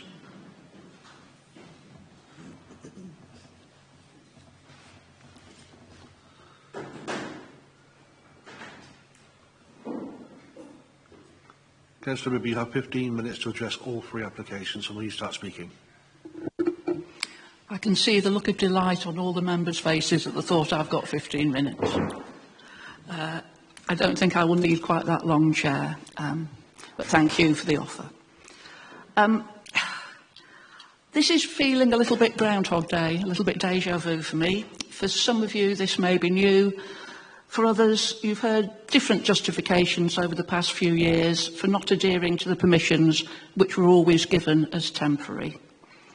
It's absolutely indisputable that when the temporary planning permission was given for all the stands, the permission was subject to conditions. A key condition was that the East Stand should be taken down for a minimum of 3 months every summer. Why was this done? It was done because the development was deemed to be harmful. But in order to facilitate rugby being played, stands were granted permission only during the rugby season, and the harm that was caused would be mitigated by removing the East Stand every year. None of the reasons why this was agreed have actually changed. Indeed, with our new double inscribed heritage listing, it could be argued that it's more important than ever that our views are protected. There's a question maybe you should be asking. Why is this proposal in front of you with no comments from the statutory heritage consultees? Unless, of course, some have been added late with no chance for public speakers to see them and comment. If I sound a little bit scratchy about this, it's because I am. The last time this was debated, we had the sight of evidence being presented during committee which had not been made public and was incomplete and misleading. You've heard the speakers previously say that because the East Stand was kept up, it facilitated a lot more events.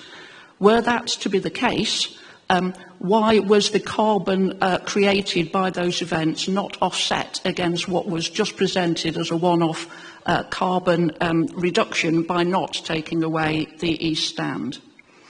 There is no record of any of the science behind these figures introduced at committee. This was a main reason for your decision last week.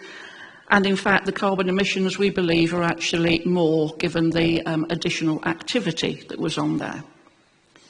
What you were told then did not appear to be the case over last summer. No, keeping the stand up did not help other events with their facilities. They still had to bring them in on a temporary basis. No, it's not true that local residents are inconvenienced by the removal of the stands. There's a party atmosphere when they are removed to reveal the protected iconic views, which you saw very clearly, that look very, very different without the East Stand in situ. Parties are held on the day it gets removed, when the long hidden view of Bathwick Hill and Fields returns, and the outstanding universal value of our World Heritage listing to do with the setting of Bath is then restored. In the first COVID year, an application was made to not stick to the agreement because it was too difficult to find people who could safely do the work. This to me sounded absolutely like an extraordinary circumstance, because indeed the world was extraordinary then. And permission was granted on a strictly one-off basis. It was a bit galling over that summer to see that construction work was carried out on other areas of the stadium, one presumes safely and in accordance with prevailing guidance, but the construction work mandated by condition was apparently too unsafe to do. Then the year after, another application came in. The extraordinary circumstance this time was the fact that the permanent application was about to be submitted, so the gun could be jumped. This to me felt more tangential, but as we understood that this was strictly a one-off, although I spoke against it, I completely understand why permission was granted. Now to what you have in front of you. There aren't any code of restrictions in place. The permanent application is still yet to be heard. The timing of the application is unfortunate in that, if not agreed, the applicant will probably claim they do not have time to do this work. So, what are you to do? None of the reasons why this stand should be taken down have changed. In fact, you could argue they've been strengthened. I see the officer's report says that recommendation is based on a balance of the public good outweighing any detriment. And with respect, I couldn't disagree anymore. Looking through the document, I do not see any public good. There is obviously a public good that has been defined by the fact we gave the stadium permission in the first place with these temporary things in having Bath rugby played there. There is no public good in retaining specifically the East Stand over summer. When the permanent application comes before you, were you to grant this application, you will not have the benefit of seeing the views as they were intended to be seen. Oops, sorry. Bear with. Were you to try and find yet another different reason why this condition, without which no rugby would have been played on the rec, should be granted, it gives no benefit at all. I'm speaking very specifically here about the East Stand. I can see an argument whereby you can say that the two stands that for whom their temporary permission is coming to an end and they need to be kept for the next couple of years are different from this first application, which is for a stand that was always intended to be taken down every year. And that's what it boils down to. Arguments about covenants, legalities, design of new stadium, etc. are for another day. The decision to take the stand down every year was made on good, solid planning grounds, and they have not changed. I see no public good, and it flies in the face of previous decisions were you to agree that part. This is in a conservation area, as I'm sure you know, and even with the applicant's own permanent application, which they have introduced into this discussion, so I feel I can also comment on it, they say that they need to have a permanent stadium because what is currently there does not enhance and conserve the conservation area. Were you to agree with that, they are by themselves admitting that what is currently there does not actually enhance this area and absolutely should not be allowed to stay up for one more year. Thank you for your time. Thank you, Councillor Rigby. You were well inside your time. Thank you.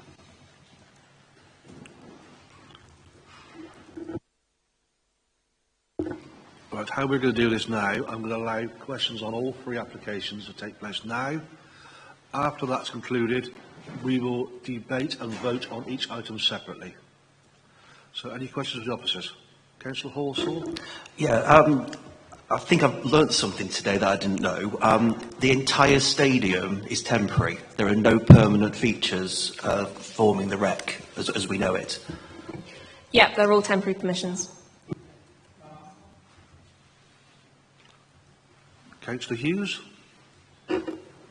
Thank you. I had a couple of questions. I mean, the first one is I just wanted to understand the timelines involved in this.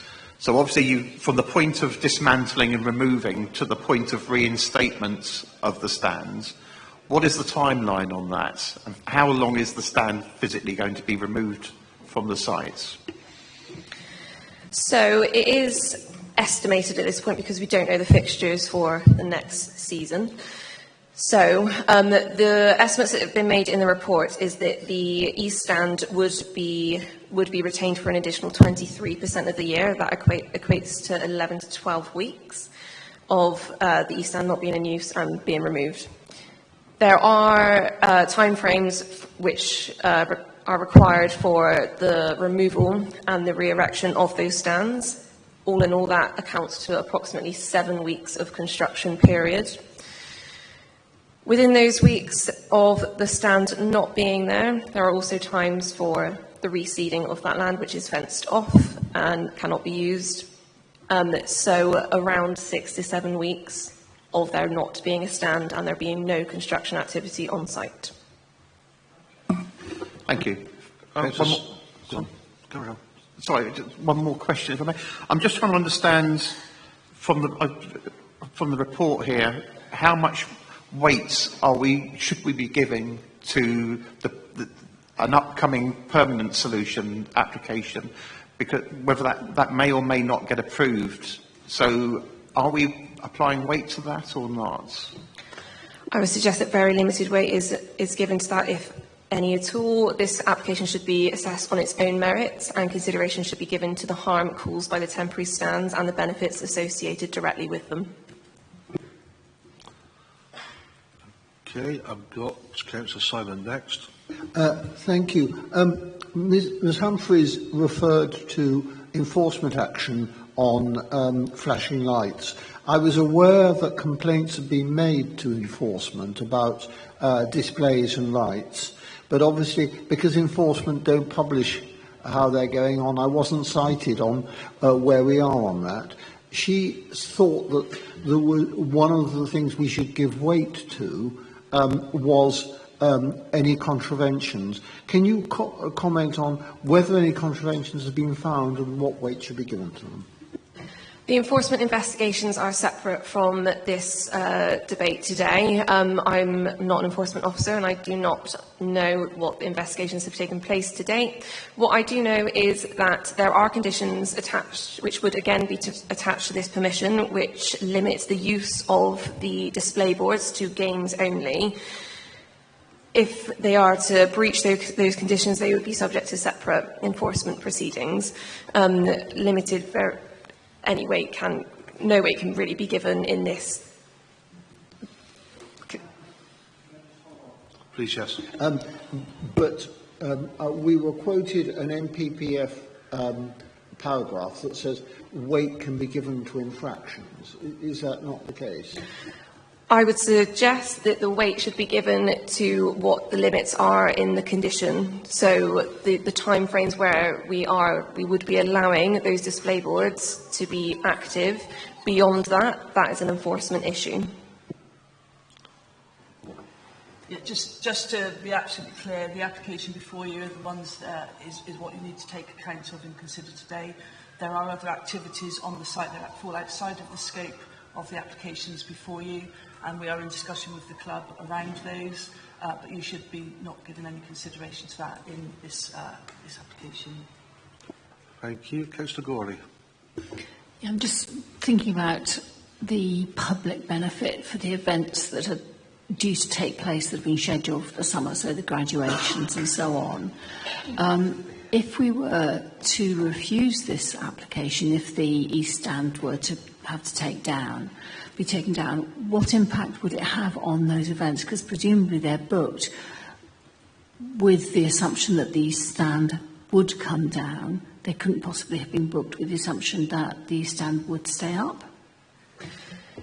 So the implications, if the East Stand were to come down on those events, would be a matter for the organisation to resolve. I believe they were booked on kind of what happened last year and the provisions of those East Stands through the summer. Because the East Stand was in situ, those events took place, and that is hoped to be replicated again this summer. Again, if this is refused today, then that East Stand would be required to be removed. As per the condition, it would be for the organisation to resolve the issues that surround that. Okay, any further questions at all? Councillor Malloy? Just some clarification about the maps that you provided with the three applications, because you're saying the first one refers to the East Stand, but I think the final one, sorry, going into so on page 55, so the first one, which is 00791, that one is referring to the East Stand, but the map appears to be the map that would go with the last one, which you said referred to the north-south, 00789.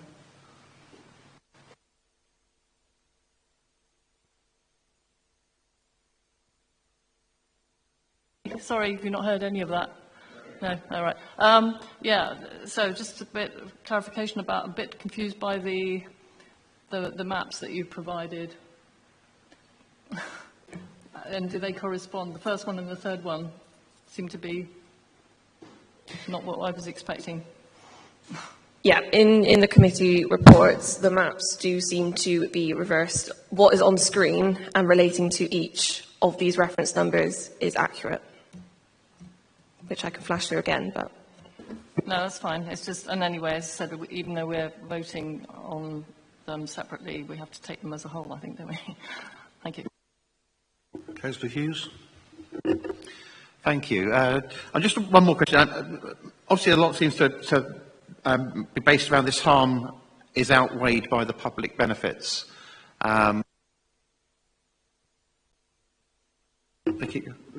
Still trying to understand what those benefits are.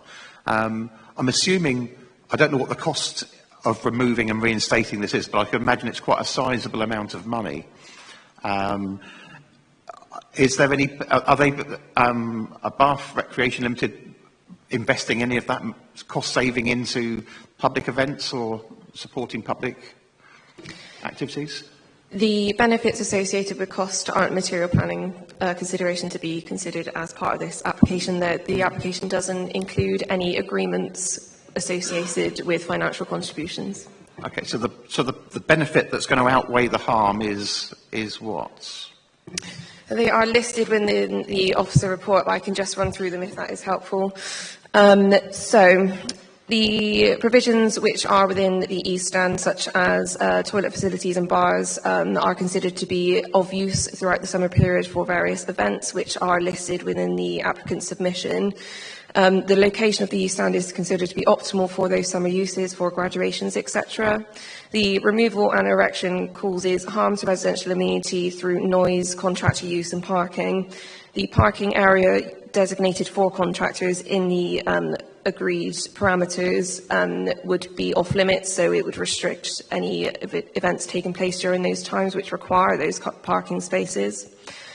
And also discounting the weeks required for removal and erection and the time frame which the space could not be used for reseeding. The time frame is lessened again, which goes in favour of the public benefits. Councillor Malloy. Thank you. I wanted to know if you have that information. Do you know where the stands, when they have been removed in the past, where they are stored? How far away? I don't actually have that information, sorry. Is that all the questions? Okay, in that case then we're going to debate each item one at a time. On item 1, I will call the ward Councillor Toby Simon to start debate. Thank you, Chair. We've talked about public benefits, but actually what I think is the most important thing is disbenefits avoided, and that constitutes benefit.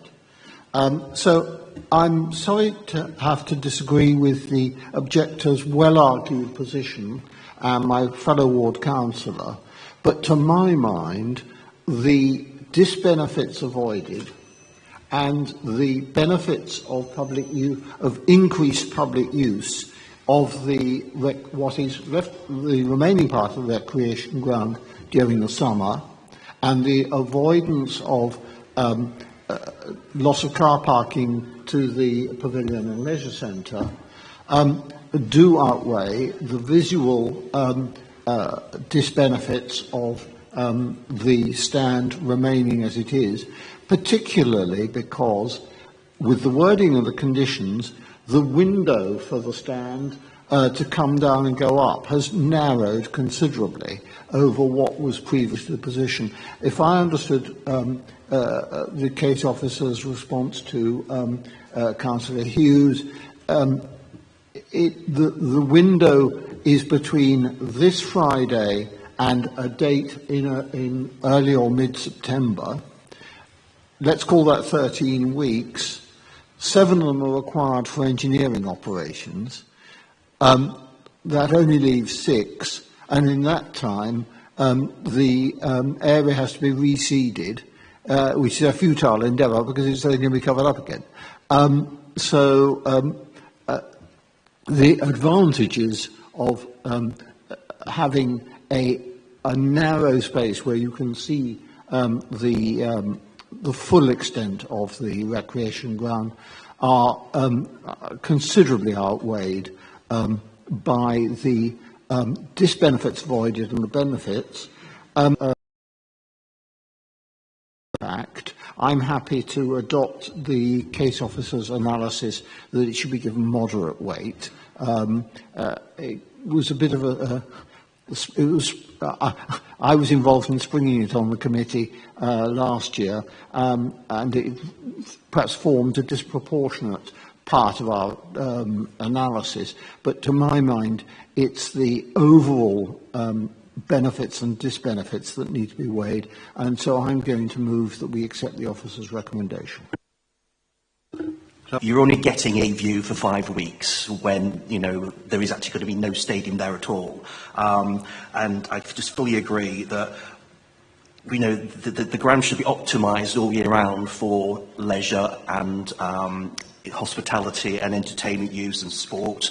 And by virtue of the dismantling and then reassembling of the stand, that is actually having a knock-on effect on existing leisure provision on the wreck because of the movement of the vehicles, etc. So I completely agree.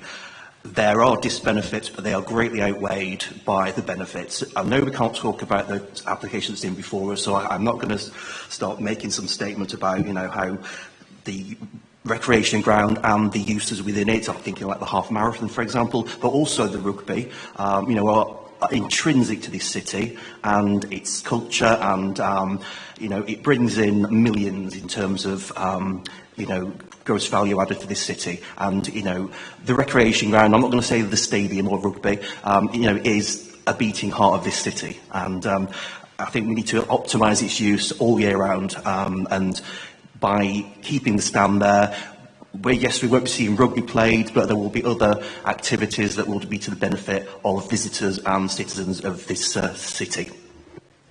Councillor Gorley. I felt slightly held above a barrel last year, and I commented that I thought that it was slightly disingenuous. I feel the same again this year, that that if there are events that are already planned for this summer with the assumption that the East Stand stays up, with the threat of judicial review and the Secretary of State calling in and so on, it just feels very uncomfortable. But I think I do agree with Councillor Halsall that actually it's better that the Bath Recreation Ground is used to its fullest extent for a wide range of people, and actually, because Bath Rugby is doing so well, the window of opportunity to take down the East Stand has narrowed to the point of becoming unreasonable is probably the wrong word, but it's a waste of time to take it down and put it back up again. I still find it extraordinary that it takes 7 weeks to do that. Are there any for Councillor Hughes? Yeah, I mean, I do understand, and I sympathise with the objectors on this one. I mean, I think that the issue of harm versus benefit is quite finely balanced. I don't think it's particularly clear-cut on this one, but I would absolutely agree that the logistics of this whole thing really doesn't make sense of a 7-week dismantling, removal, and then a reinstatement process. The logistics just don't add up. So, yeah, I would support the officer's recommendations. Any further speakers? Nobody? Councillor Simon, do you wish to sum up? No, thank you. We'll go straight to the vote. The vote is to permit. Those in favour?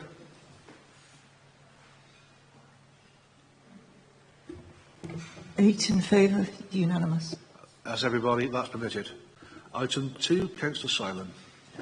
Can I just be clear? This is retention of the the West Stand, is it?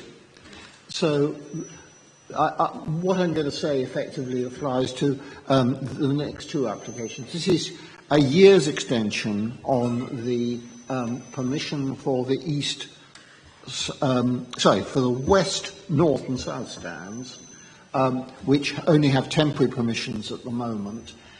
An extra year to May 2027, by which stage, if we agree the main stadium, the new stadium, the provisions in that about phasing of construction will kick in, and if we haven't approved it, then the question will be, what is the future of rugby in Central Bath? So, to give time for those considerations, I think that the arguments deployed by the gentleman from Turley were well argued, and it seems to me that to extend the permissions for the 3 other stands to 2027 makes sense, so that we know what the future of rugby in Bath is going to be. Your seconder, please.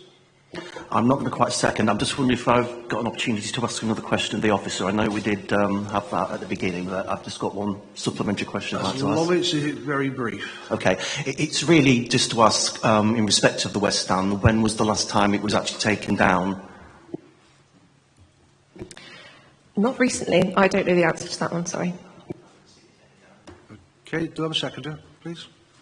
I'll second, yes. Also, do you want to speak? I'm not going to say any more. No, thank you. Any other speakers? the recommendation for Mick. Can I see those in favour, please?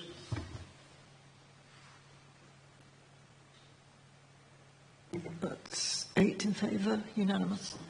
That's permitted. Item 3 then, Councillor Simon. I'll just move this on the grounds that I've spoken to both on the second application. Second to Councillor And Hawson. I'll second again, similar grounds. Again, as per my question, I don't think I've ever seen the north and south stands removed in the years I've lived here. Okay, any further speakers? Nobody. The recommendation for Mick. Can I see those in favour, please? 8 in favour, unanimous. That is carried to permit. We are now going to adjourn till 2 o'clock now. Thank you all for attending. Thank you to those who spoken for speaking very well. Thank you. Chair, can I offer my apologies? I have a pension panel to chair.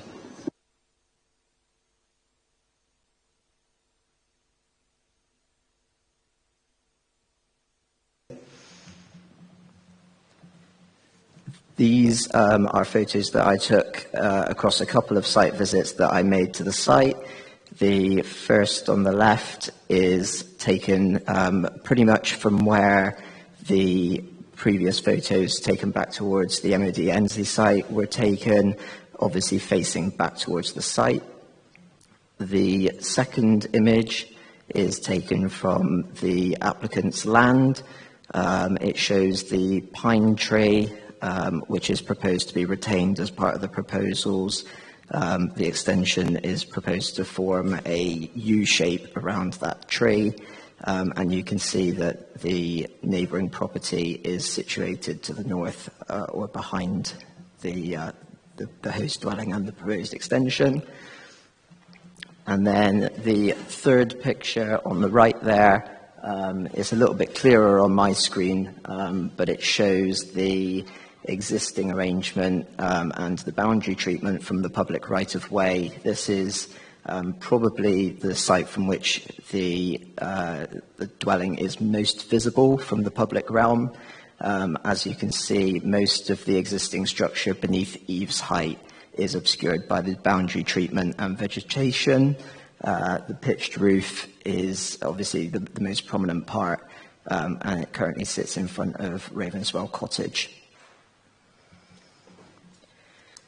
So one of the main drivers for why officers consider there to be very special circumstances in this case is because the existing residential amenity situation is particularly poor. On the left-hand side here is a picture of the existing extension. You can see it's quite tall, read against the neighbouring property because of its gable. It's got windows at ground floor level which face towards the neighbouring property to the north. And as you can see, that gable casts shadow and is in quite close proximity to the neighbouring property, therefore creating overshadowing and having an overbearing impact. So moving on to the proposed development, it's a single-storey extension located at the rear of the dwelling. The existing extension from the 20th century is proposed to be demolished, along with some outbuildings. Those outbuildings are understood to have been erected under permitted development rights. The extension is quite a contemporary form. It's flat-roofed, would have sedum roofing. And as I said earlier, it is formed in a U shape around that pine tree to be retained. So looking at it from the west, the lodge building would still be legible as such, and the mass of the extension would be set down behind it, not particularly visible from that aspect. This is the northern elevation. As you can see, the footprint of the addition is larger than the existing outbuildings and the extension. However, its height is reduced. Overall, when we undertook the volume calculations, the information showed that the existing and proposed volume, there's no material difference between them. This is the view from the east.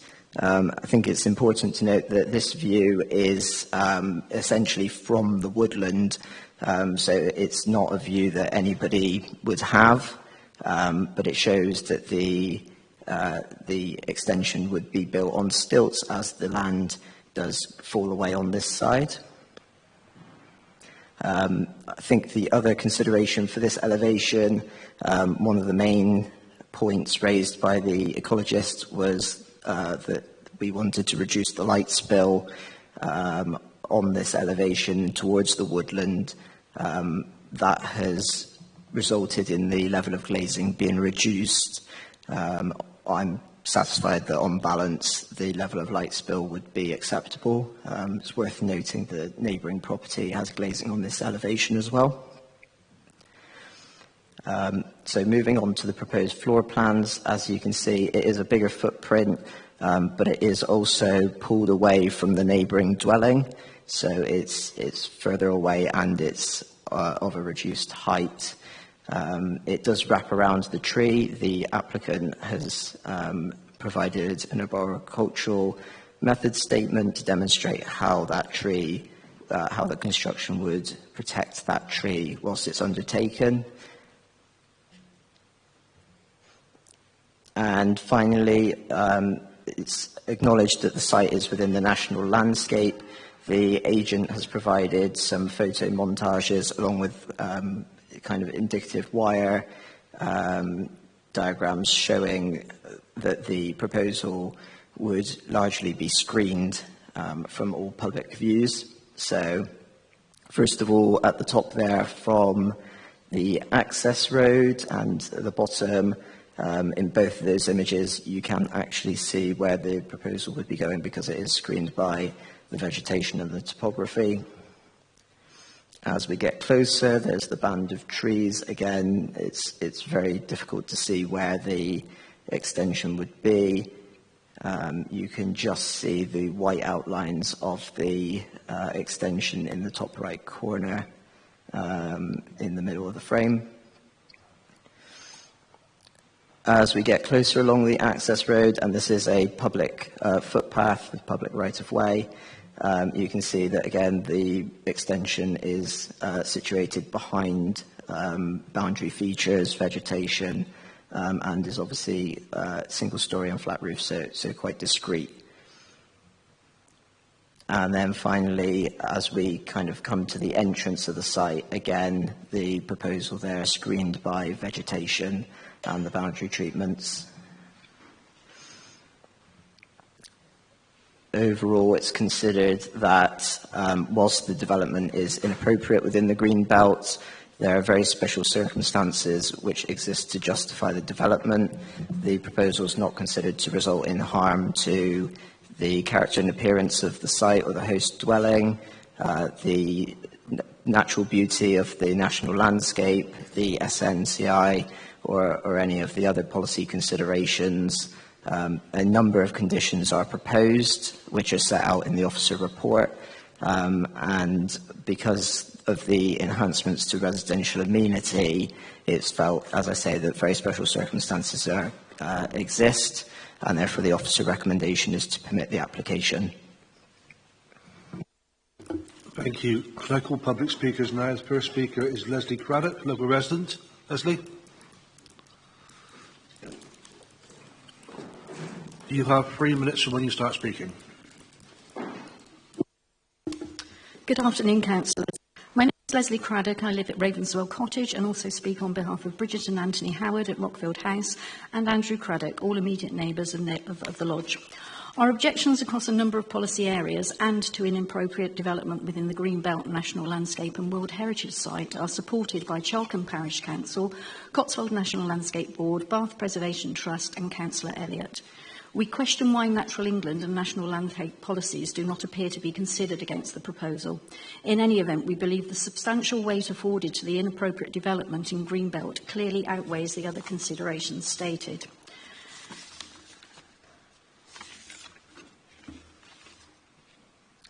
First, there is already a volume increase of 275% over the original building. The existing dwellings in Greenbelt SPD states that increased volume over one-third the original is disproportionate. Volume capacity of the proposed development questionably includes sheds, 2 of which were in ruins at the time of purchase as evidence and may have previously been included in approval for the 1960s extension. Second, the assessment of impact on the openness of the Greenbelt in the planning balance does not take into account the following. The whole addition stretches 24.9 metres across open land. Revised plans have reduced the one-storey eastern extension's height on stilts by merely 150 millimetres to 5 metres. This would effectively tower 8.3 metres over Ravenswell Cottage Garden and the lane to 2 other properties, comparable to a 3-storey building. It would be visible from the access road, public road off Colliers Lane. It would not be completely red against the built form of the cottage as it extends into woodland as shown on the report's map. The steeply falling topography of the landscape both towards the north and east boundaries with the woodland is not clearly evident. We therefore request that a site visit would assist your decision-making, especially as highlighted by the planning officer. Only a basic visual impact assessment has been submitted. Thirdly, both Bath Preservation Trust and CNL Board request that their policies on light spill and dark skies be given detailed consideration. Chalk and PC's comments state the elevated nature of the eastern extension still has a significant potential for light spill into Soper's Wood and beyond. The BAT survey only focused on the lodge and is not a true insight into activity at the edge of the woodland.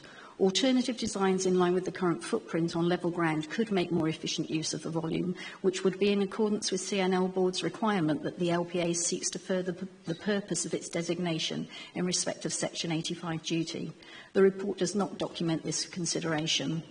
Finally, the consideration of significantly enhanced residential amenity favours the applicant and our concerns are not addressed in the conditions proposed. We respectfully request the application be refused for the reasons stated. Thank you. You've given the time. Can I now call Professor Robert Taverner, please?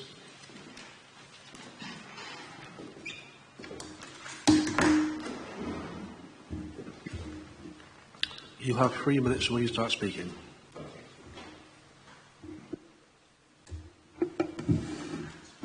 Good afternoon, councillors. My name is Robert Taverner. My credentials for speaking in favour of this proposal are based on having been resident in Bath for the last 38 years, being a former trustee of Bath Preservation Trust, and from a decade-long appointment as Professor and Head of Architecture at the University of Bath. My London-based design and heritage consultancy has been engaged in many major planning applications and public inquiries in London since 2000. I'm currently advising the UK Government regarding designs proposed for the Queen Elizabeth II Memorial in St James's Park. When reviewing the planning application for Ravenswell Lodge, I confirm I have considered the relevant planning policies, including the special significance of the World Heritage Site, area of outstanding natural beauty and setting of the Greenbelt. The proposal is to replace existing outbuildings and accommodation with a single-storey extension to the retained lodge that will have a volume less than currently exists on site and located entirely within the red line development boundary.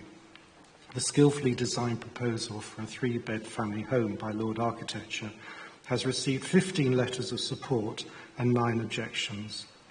Objections have been met positively by the applicants and the design modified accordingly. Light mitigation has been significantly improved by reducing glazed areas. Trees will be protected as required and additional planting is proposed. Local wildlife will be supported by bat boxes, hedgehog runs and bird boxes to agreed standards. Further studies have identified where residential amenity could be improved and these have been implemented in the redesign. This well-conceived, elegant and sustainable proposal for a family home has been tailored to satisfy the constraints and opportunities of this specific site with due consideration to neighbours. The Council's Planning Case Officer, Mr Chris Masters, confirms that this proposal complies with relevant planning policies. Mr Masters acknowledges that the proposed addition would be less prominent within the wider landscape and within public views than the existing structure, and so have a positive impact on its wider context. His detailed and balanced report draws particular attention to considerations that attract moderate to substantial planning weight in favour of the proposal, concluding that it would have a positive impact on the openness of the green belt, would significantly enhance the levels of residential amenity of Ravenswell Lodge and the neighbouring Ravenswell Cottage, would better reveal the original character of the retained lodge, and that the proposed extension would improve the thermal efficiency and usability over and beyond the existing. Mr. Masters is unequivocal in his recommendation that this planning application be approved, and I fully support his conclusions. On behalf of the applicant, I respectfully commend the proposal to the committee without reservation. Thank you. Thank you. We have a statement from Councillor Mark Elliott which I've allowed to be taken and need to be read by Karina. Thank you, Chair. This is a statement from Councillor Mark Elliott, who is one of the ward councillors. My apologies to the committee for not being able to attend in person today, hence this brief written statement. I support work being done to this property to update it and turn it into a viable family home. I also want to recognise that the applicant has made adjustments to the original design to try and address some of the concerns raised. However, I ask that the application be brought before the committee, as it is evidently a sensitive site inside the green belt and the Cotswold National Landscape, and the decision will benefit from public scrutiny. I believe the volume calculations need close examination. The original property has already been significantly extended, so the proposal would see a significant increase in size compared to the original building. One of my concerns is around the proximity to Soper's Wood, as this is an ancient woodland. There is a contested enforcement notice outstanding around change of use of some of the surrounding agricultural land and woodland into residential land, essentially using it as the property's garden, and I would value the committee clarifying the position if planning permission on the current application is granted, but the enforcement notice is subsequently upheld. Finally, the residents of Ravenswell Cottage next door are very concerned about the scale and mass of the building, its effect on their residential amenity, as it will be clearly visible from their house and garden. I would suggest that a site visit would allow the committee to better understand this sensitive site and to make sure that they come to an informed judgment. Thank you. So that's from Councillor Mark Elliott. Thank you. Now, questions from councillors, anybody? Eleanor? Thank you, Chair. There are two paragraphs in the officer's report that I wondered if there was an update on or could be a bit of clarification. The first is on page 120. It is also acknowledged that the woodland adjacent to the eastern boundary of the property may be used by light-sensitive bat species for foraging. And I wondered if there was any more information, may be used, you know, has there actually been a proper bat survey? And secondly, on the following page, 121, it has been raised that the omission of, it was a paragraph on the ecology, here we are, the ecology, that they had not received a full and final statement of the ecological situation. And I wondered if we had any more information, just something labelled, it's not clear in my mind how extensive the ancient woodland is, whether it's, you know, a line of trees or half an acre or 5 acres or whatever. Okay, thank you. To take the first question, which is in relation to the eastern boundary and it being used as a corridor by bats, a bat survey has been undertaken. It was discovered in that survey that bats are roosting in the existing extension in the loft of that. The officer's view is that unless that there's no satisfactory alternative in terms of keeping that extension, it will need updating and repair at some point. The measures proposed in the application provide bat boxes in the woodland, which is an area which is disturbed less than the dwelling, which provide mitigation for that. The BAT survey also found that there was activity, as one would expect, along the edge of the woodland by bats. That has been the main focal point of the ecologists' comments, and that's why the reduction in glazing on the eastern elevation has been sought.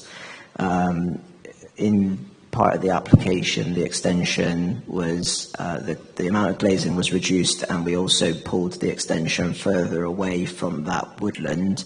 I'm confident that the amount of glazing now is proportionate and wouldn't harm that flight corridor. In terms of the extent of the woodland, I'll flick back to the location plan. So the woodland is very extensive. It is all of the land to the east that's under the light green overlay. That is the SNCI, which covers Soper's Wood.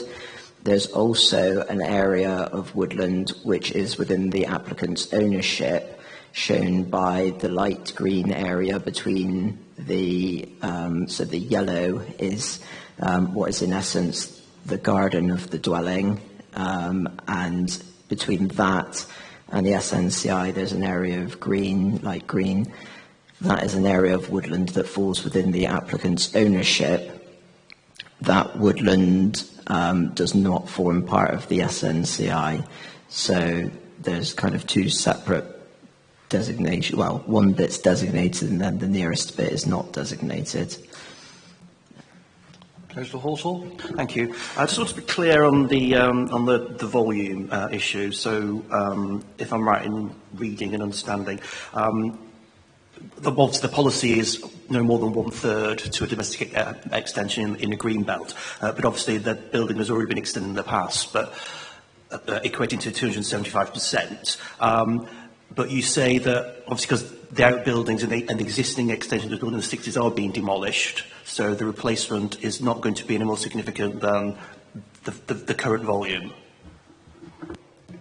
Yep, that's correct. So the calculations we've undertaken show that there's no material increase between the volume of the existing dwelling, including its extension and the outbuildings, and the proposed the proposal. I think in terms of, so it is disproportionate because it's already 275% larger. That's why we moved to very special circumstances. And in terms of openness, because it's less visible from the public realm, it's set down. That's why I feel there's a betterment in terms of greenbelt openness. Councillor Gawley. Yeah, I suppose I had a question too about the volume, and I didn't understand the report where it talks about voids and whether that's counted or not. So that's one thing. And secondly, how much weight should we give into the fact that it's considered to be, the replacement is considered to be a betterment than the existing? And whether that should be part of our material consideration. Yeah, in terms of void spaces, ordinarily we would calculate the volume of the building to be the external volume. If there's a void, we would, if that's covered or enclosed on kind of sides, so for example a carport where it has no walls but is beneath the roof, we would consider kind of the volume inside those posts as being the volume of that building. In this instance, the volume of the voids was very difficult to calculate accurately. The figures which were given by the agent, which I then calculated and verified myself, well, they didn't include the void space, and it is the volume of the built form alone which is not materially larger.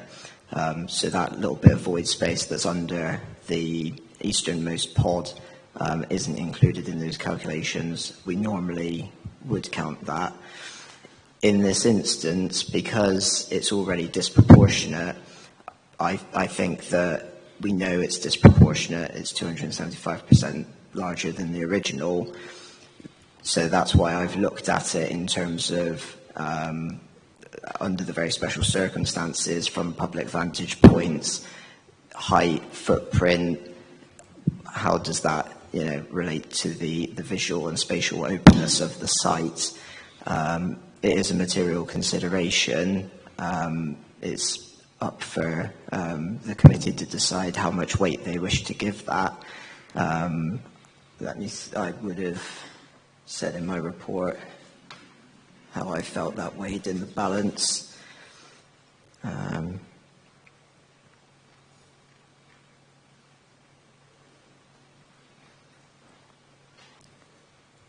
I've considered that to attract substantial weight. Any further questions? Councillor Hughes. Thank you. Couple of questions, if I may. A quick one. Would you be able to point out where the Scots Pine is, the T1? That's. Yeah. So in terms of the existing, again, it's better on my screen than on there.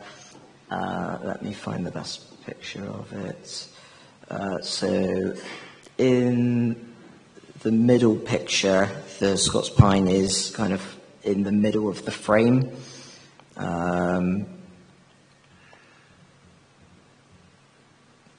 In these two floor plans, so the tree, the Scots Pine, is the tree located to the south of the three outbuildings.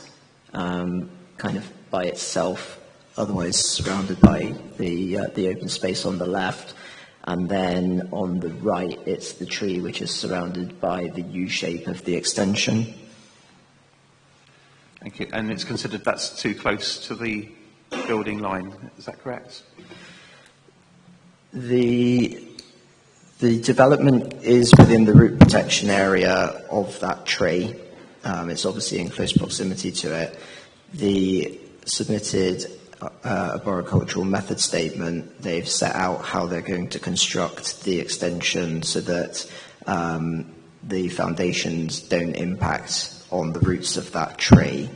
In terms of our tree officer's view, they do think that the development can be built without impacting on the tree, and that's one of the kind of key design features that the applicant has integrated into the scheme. The concerns from the tree officer are that in due course the tree will become resented because it will drop pine needles, it will have sap and things like that, which will cause a nuisance. Okay. My view is that they obviously have integrated it as a design feature. It's likely it will be retained, but there's a number of trees, obviously because it's next to a woodland anyway, so its value is quite limited in my view, though it is a nice tree in the context. And we've also secured additional planting anyway, which I would consider to offset its loss if it is lost. Okay, thank you. Just one more, if I may. And the issue of the boundary between this and Ravenswell Cottage, I believe the distance between the two is about 3 metres, and there's potentially going to be a 5 metre high wall running along that boundary. The existing distance between the two is 3 metres. It is quite close, particularly considering that it's the south elevation of Ravenswell Cottage, and they have a number of ground floor windows which front along that boundary. The extension itself is pulled away from the boundary by, it depends where exactly you measure, but kind of a couple of metres to several metres. The extension itself, I've measured at its highest point above ground level, which is where it's on the on the kind of, on the still with the void space underneath because of the topography, that corner is 4.7 metres from ground level.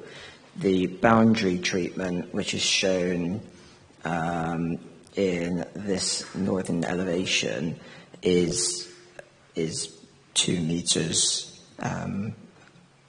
approximately in its height. It's not anywhere near 5 metres tall. Sorry, I'm confused about the relationship here between the two, the cottage and this building and the boundary. So in terms of the topography then, where does that, are they on the same level? The two dwellings are on the same level. Okay. The land slopes gradually to the east, so the western part of the site is higher than the eastern part of the site. So where the easternmost pod is, that is slightly raised above ground level. The extension in terms of actual building from memory is approximately 3 metres in height, which is pretty standard for a single-storey building. So there's approximately 1.7 metres of void underneath that furthest end. But as shown in this plan here, so Ravenswell Cottage, if you look at the picture on the right, Ravenswell Cottage is right at the northern top edge of the drawing there. So the extension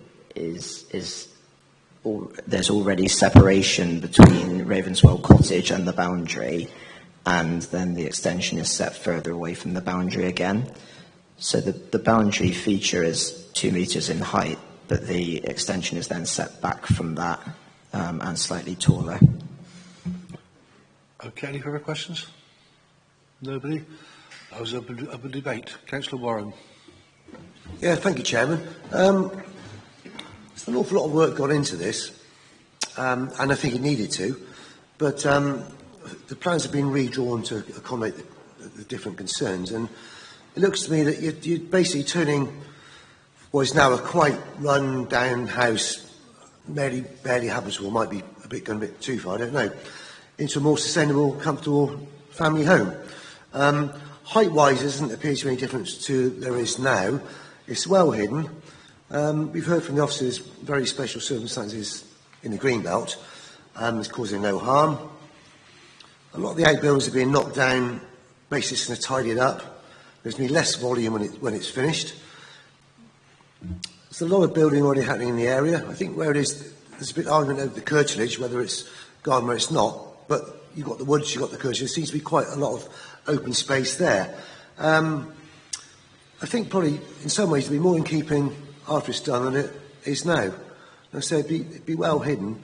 And I understand the neighbours' concerns, but I think on the whole, summing it up, it would be better for it and carrying on. So to give you something to talk about, I'm quite happy to move the officer's recommendation.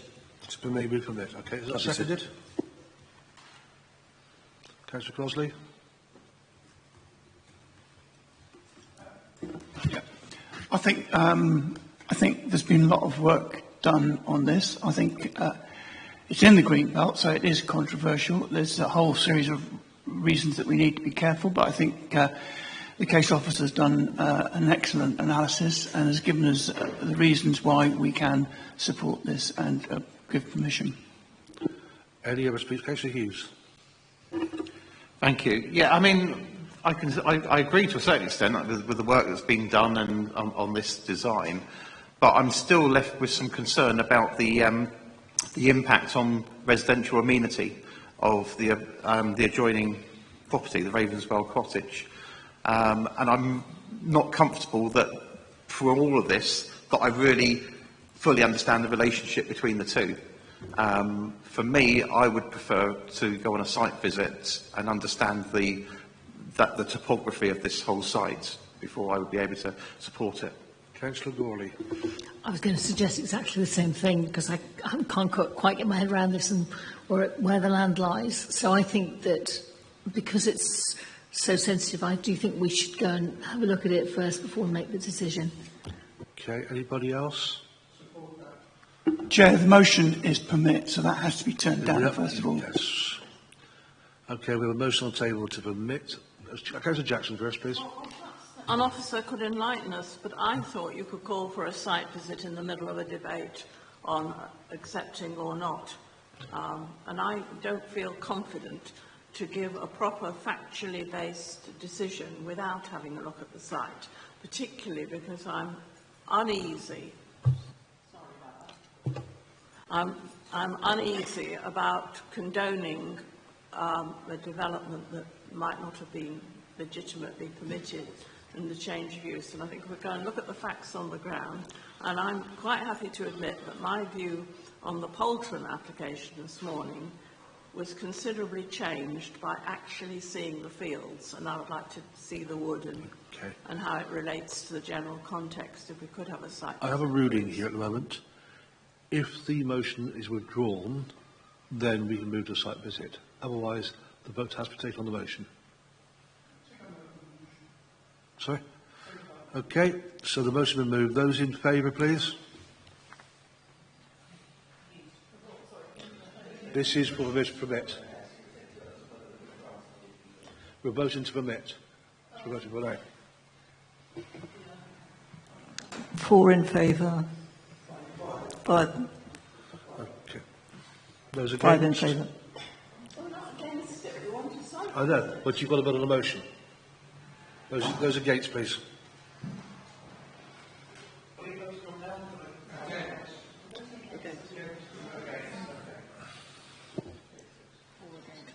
Four against. Okay, that is carried. Yes, that is carried 5-4. That's permit. I would very much appreciate it, Chair, if I could be emailed the exact rules under which this, the vote Jackson, took when you precedence have over the a motion question on of the site table, visit. when you have a motion on the table, the motion has to be taken. Neither the proposer or the secretary wants to withdraw the motion, so the motion has to be voted on. And that's what's happened. If you want, the solicitor will advise you afterwards. Next, move on to the next item on the agenda, Audley Park House, and the case officer Jane Brewer.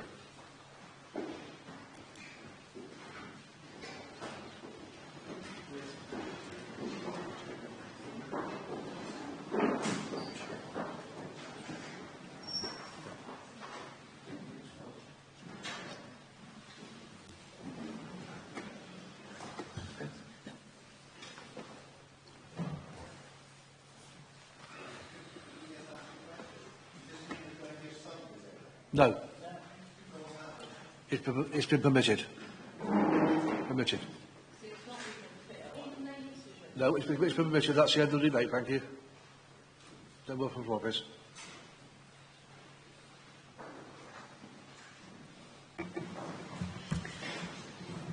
Thank you, Chair.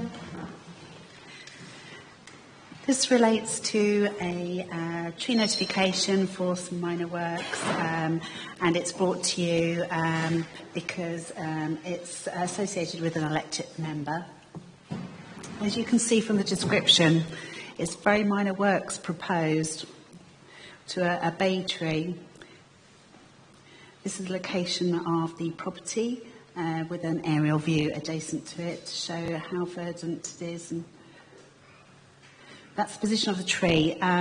It's sort of tucked between a maple and a copper beech, so it's not readily visible to anyone outside of the property. The tree is the one in the middle, the darker bit, and on the right-hand side you can just about make out a blue line, which is the indicative place where they wish to prune the tree down to. So it is very minor works, and the bay is regularly managed as a shaped shrub, if you like. And the officer recommendation is no objection for the reasons in the report. Thank you. Any questions, officer at all? None. It's open for debate. I'd like to move the recommendation. Seconded. Anybody wish to speak? Let's move to the vote on permit. It's unanimous. Okay, Jay Lewis, you again.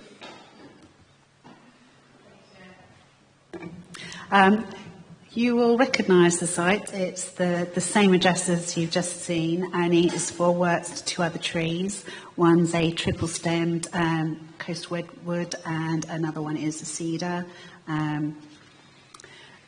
Very similar, as you can see, the same positions for the site.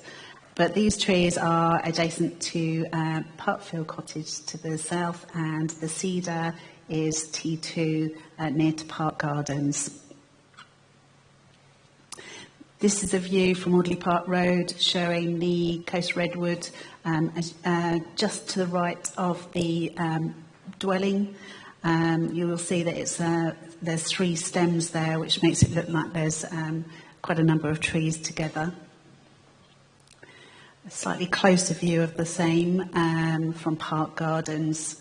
And you can just see the rooftop of the adjacent property, which is tucked down below the position of the tree.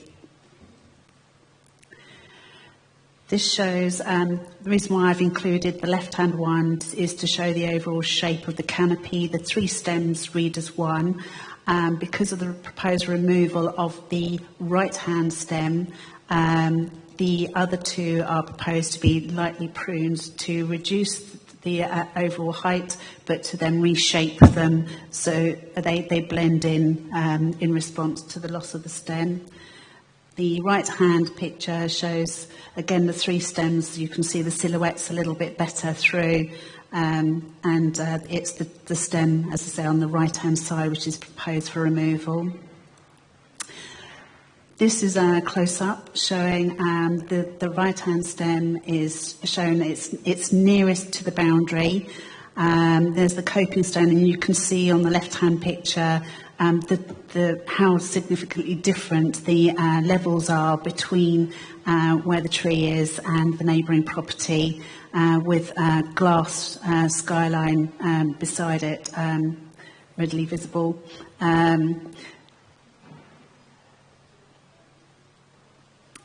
These are kindly supplied by the neighbour, just to give an indication that there are some issues going on with that retaining wall.